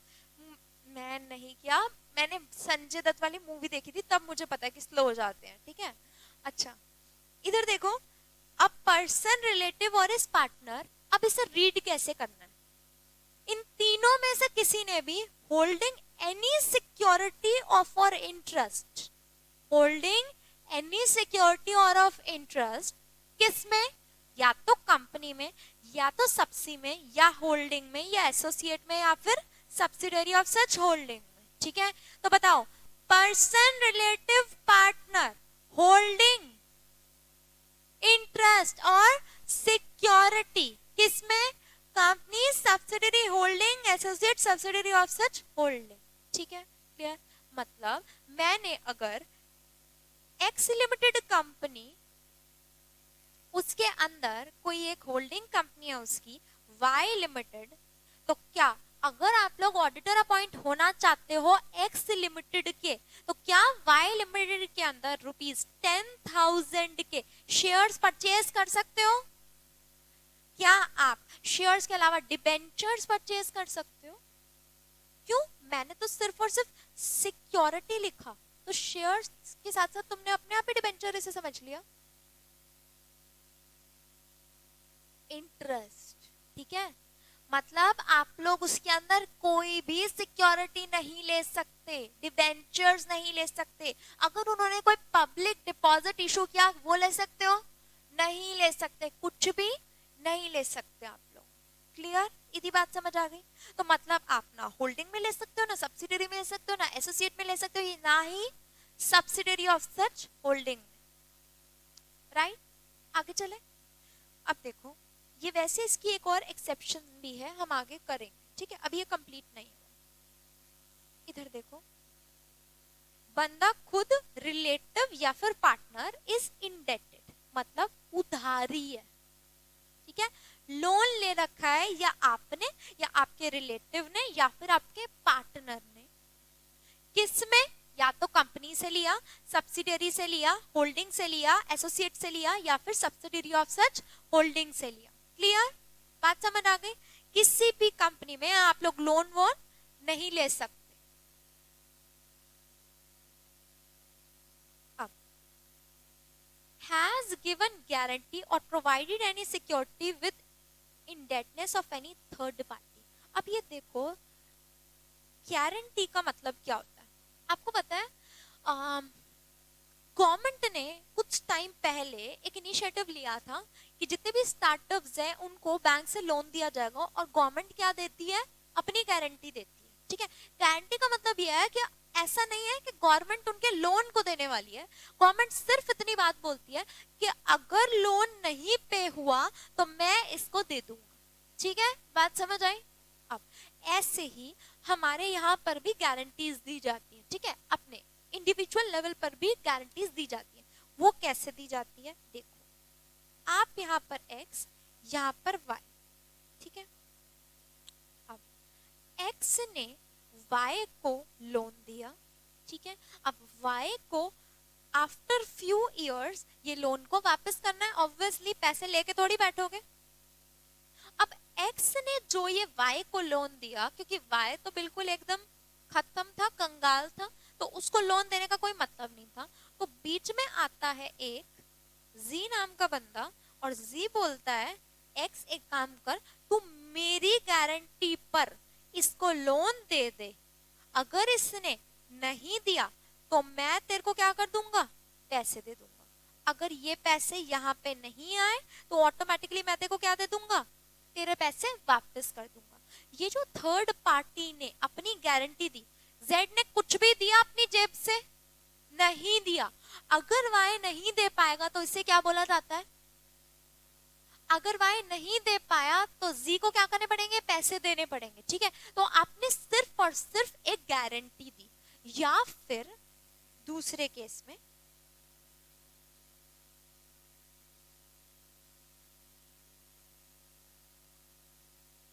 अच्छा, पहले एक बार इसे रीड करो, यहां से इसे कनेक्ट करना, उसके बाद बताती हूँ। बंदा खुद, उसका रिलेटिव, उसका पार्टनर, ठीक है, किन्हीं भी तीन लोगों ने गारंटी दी है, किसके लिए, in connection with company subsidiary holding associate subsidiary of such holding. इसका मतलब क्या हुआ होगा, सोच के देखो। ये एक कंपनी एक्स लिमिटेड, ठीक है, ये कंपनी एक्स लिमिटेड, ये एक्स लिमिटेड ने किसी थर्ड पार्टी से लोन लिया होगा, मान लेते हैं सी लिमिटेड, ठीक है। अब ये लोन कहां गया, इधर। अब ये आपका एक रिलेटिव आता है और रिलेटिव बोलता है कि सी लिमिटेड तू एक्स लिमिटेड को लोन दे दे, अगर एक्स लिमिटेड ने ये पैसा वापस नहीं किया तो पैसा कौन देगा, आपका रिलेटिव देगा। इसको क्या बोला जाता है, गारंटी। कंफ्यूजिंग लग रहा है क्या ये थोड़ा सा, नहीं कंफ्यूजिंग नहीं लग रहा, सिंपल है ये, हाँ कि ना, एक भी बच्चा जैसे कंफ्यूजिंग तो नहीं लग रहा, सिंपल है। ठीक है, ओके ओके। दूसरी जगह पर देखो, यहां पर ये वाई लिमिटेड बिल्कुल कंगाल था, ठीक है, जेड लिमिटेड ने अपना घर गिरवी किया, ठीक है, अपना घर गिरवी रखा और बोला एक्स लिमिटेड ये ले मेरा घर गिरवी है, तो इसे लोन दे दे, ठीक है। अगर वाई लिमिटेड ने तुझे पैसे नहीं दिए तो घर तो मैंने गिरवी अपना रख ही रखा है, तो ऐसे केस में भी क्या होगी, अट्रैक्ट डिस्क्वालिफिकेशन, ठीक है, डन, क्लियर। अब इसकी एक एक्सेप्शन है, एक्सेप्शन क्या है, रिलेटिव। अब अगर आपका कोई रिलेटिव है तो वो सिक्योरिटी होल्ड कर सकता है, बट ओनली इन कंपनी, मतलब वो subsidiary holding associate subsidiary of such holding के अंदर 1,000 रुपए की भी सिक्योरिटी शेयर्स इशू अपने ले लेता है अगर सिक्योरिटी शेयर्स, तो ऑटोमेटिकली क्या अट्रैक्ट हो जाती है, डिस्क्वालिफिकेशन। तो जो एक रिलैक्सेशन है वो सिर्फ और सिर्फ किस पर अप्लाई होती है, कंपनी के ऊपर। अच्छा, मार्केट वैल्यू या फिर face value, face value of rupees 1 lakh, ठीक है, 1 लाख तक की सिक्योरिटी आपका रिलेटिव होल्ड कर सकता है ओनली इन कंपनी। मतलब क्या आपका रिलेटिव सब्सिडियरी में अगर 1,000 रुपए की भी सिक्योरिटी लेता है तो आप ऑटोमेटिकली डिस्क्वालीफाई होते हो या फिर नहीं होते, होते हैं। तो ये सिर्फ और सिर्फ रिलैक्सेशन कहाँ पे है, कंपनी, ठीक है। अब इसके साथ साथ कुछ चीजें यहाँ पे रीड करते हैं, इसको एक बार दोबारा से हम लोग रिवाइज करें क्या, एक बार उसने बोला है, ठीक है। अच्छा, इसे पहले यहां से रीड करते हैं, देखो, it may be noted that relative may hold security और interest in the company only, not in subsidiary holding associate और subsidiary of such holding, of face value not the market value, not exceeding 1 lakh, मतलब 1 लाख तक की मैंने बोला 1 1 2 3 4 इधर, automatically क्या हो गया ऑडिटर, डिसक्वालीफाई, 1 लाख को नहीं एक्सीड होना, ठीक है। और फेस वैल्यू देखनी है इसमें, मार्केट वैल्यू नहीं देखनी। तो फेस वैल्यू कौन सी होती है, जो बैलेंस शीट के अंदर, ठीक है, इक्विटी शेयर कैपिटल के आगे ₹10 इश्यूज, वो क्या है, फेस वैल्यू, उसको देखना। Done. Next point, it may be noted condition of 1 lakh shall wherever relevant be only applicable in case of a company not having share capital or other securities। इसका मतलब अगर company ने debentures issue किए हैं तो apply होगा, होगा। अगर डिबेंचर्स उसने इशू करे हैं तो होगा। दोबारा से रीड करो, condition of 1 lakh wherever relevant be also applicable in case of a company not having share capital or other securities। ठीक है, अगर उसके पास शेयर कैपिटल नहीं है और कोई सिक्योरिटीज नहीं है तब भी ये 10% की कंडीशन, सॉरी 1 लाख रुपीस की कंडीशन अप्लाई होगी। कैसे अप्लाई होगी, डिबेंचर्स अगर इशू कर रखे हैं तो ऑटोमेटिकली उसकी फेस वैल्यू कैसे देखी जाएगी, रुपीज 1 लाख के डिबेंचर्स अगर इशू करे हैं तो वहां पे आप लोग फेस वैल्यू किसकी देखोगे, डिबेंचर्स की देखोगे। ठीक है, बात समझ आ गई। अगर कुछ और इशू किया है तो ये जो आपकी सिक्योरिटीज है वो कैसे देखी जाएंगी, फेस वैल्यू देखो प्लीज। ठीक है, सिर्फ और सिर्फ शेयर्स तक ही लिमिटेड नहीं है। ठीक है, अच्छा आगे देखना, in the event of acquiring any security of interest by the relative above threshold prescribed, the corrective action to maintain the limit as specified above shall be taken by the auditor within 60 days of such acquisition।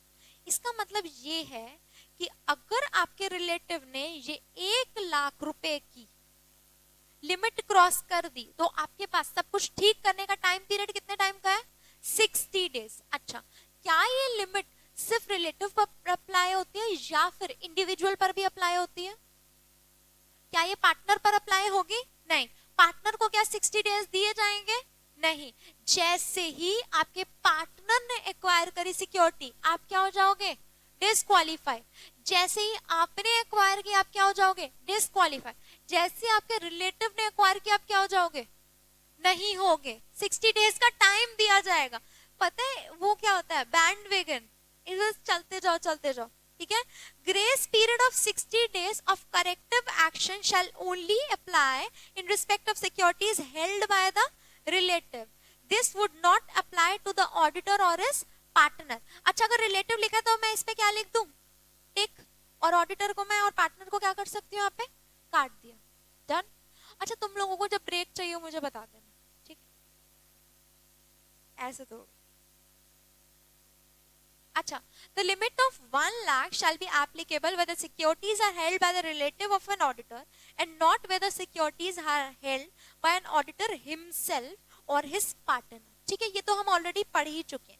In case of an auditor or relative securities, even small value shall be a disqualification।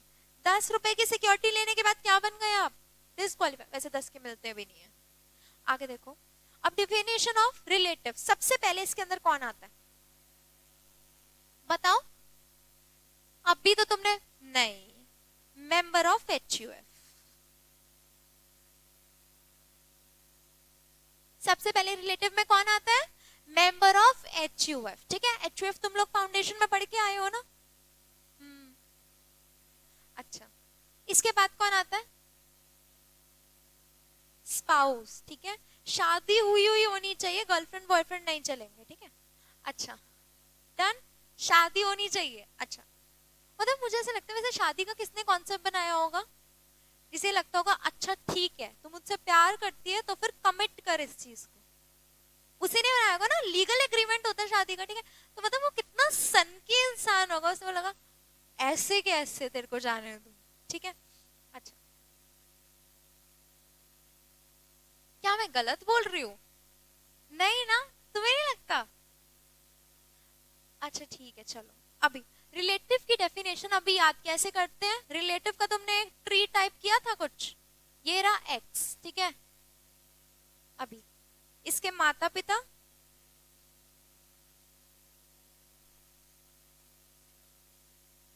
ऊपर क्या आता है भैया?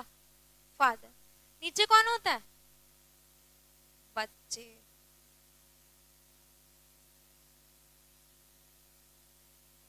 अच्छा, बराबर में कौन होते हैं?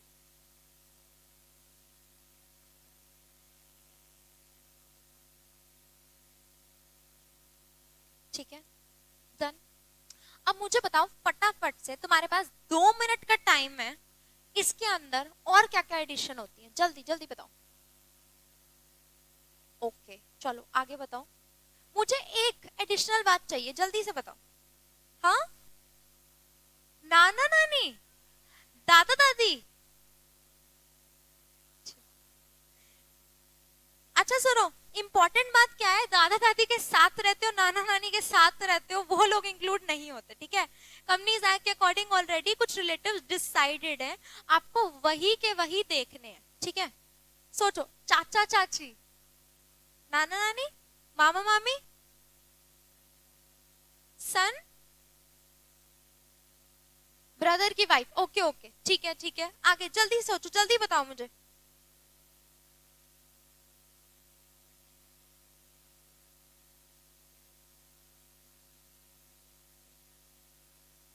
जल्दी बताओ प्लीज। दुनिया भर के रिलेटिव काउंट कर लिए, जल्दी बताओ। ओके चलो, इसको थोड़ा सा एक इंटरेस्टिंग कर देते हैं, ठीक है। अब सबसे पहले हम लोग, हमारे इंडिया के अंदर लड़कियों के साथ बुरा होता है या फिर नहीं होता? होता है। तुम्हें पता है इसके अंदर भी बहुत बुरा किया है, सारे स्टेप एडेड है, ठीक है। तुम लोग step mother, step father, step brother, step sister, step सन और स्टेप डॉटर इंक्लूड नहीं किया। हाँ बुरा है, ठीक है। इसके साथ साथ अभी जो स्पाउस एडेड है, सन का स्पाउस एडेड है, ठीक है। डॉटर का भी स्पाउस एडेड है, दैट्स इट, ठीक है। स्पाउस कौन कौन से एडेड है? सिर्फ और सिर्फ सन के और डॉटर के, ठीक है। तो ब्रदर और सिस्टर के स्पाउस नहीं एडेड, ठीक है। मदर और फादर के आपस में ही तो होंगे, मतलब ओ ये गलत है ना वैसे कंपनीज एक्ट में, मेरे को भी लग रहा है, पर नहीं, देखो अपने रियल वाले मदर और फादर की बात हो रही है, ठीक है। उसके अलावा कोई नहीं। तो देखो, अब आपका जो ये फैमिली ट्री टाइप जो बनता है वो कैसे बनता है? एक्स, उसके ऊपर कौन है? मदर फादर, और उनके कौन कौन ऐड है? स्टेप मदर भी इंक्लूडेड है और स्टेप फादर भी इंक्लूडेड है। ब्रदर और सिस्टर दोनों के दोनों स्टेप इंक्लूडेड है। अब सन और डॉटर, सिर्फ स्टेप सन इंक्लूडेड है बट स्टेप डॉटर इंक्लूडेड नहीं है। और स्पाउस किस किस के इंक्लूडेड है? सन का स्पाउस और डॉटर का स्पाउस। अब यहाँ पे जो एक बहुत बड़ी सी कहते हैं ना कि ग्लिच है या फिर जो भी है, स्टेप डॉटर इंक्लूडेड नहीं है, तो स्टेप डॉटर का स्पाउस इंक्लूडेड होता होगा? नहीं इंक्लूडेड, ठीक है। क्लैरिफिकेशन नहीं आई, but this is common sense. Step daughter को तुम लोग एक्सेप्ट नहीं कर रहे, तो स्टेप डॉटर के स्पाउस को क्या इंक्लूड करोगे? ठीक है, तो डॉटर इंक्लूडेड और उसका स्पाउस। क्लियर? फैमिली ट्री हो गया कंप्लीट। ये तुम्हें लिखना है कि लिखा हुआ है तुम्हारे बुक्स में? पता नहीं है, नोट्स के अंदर देखो।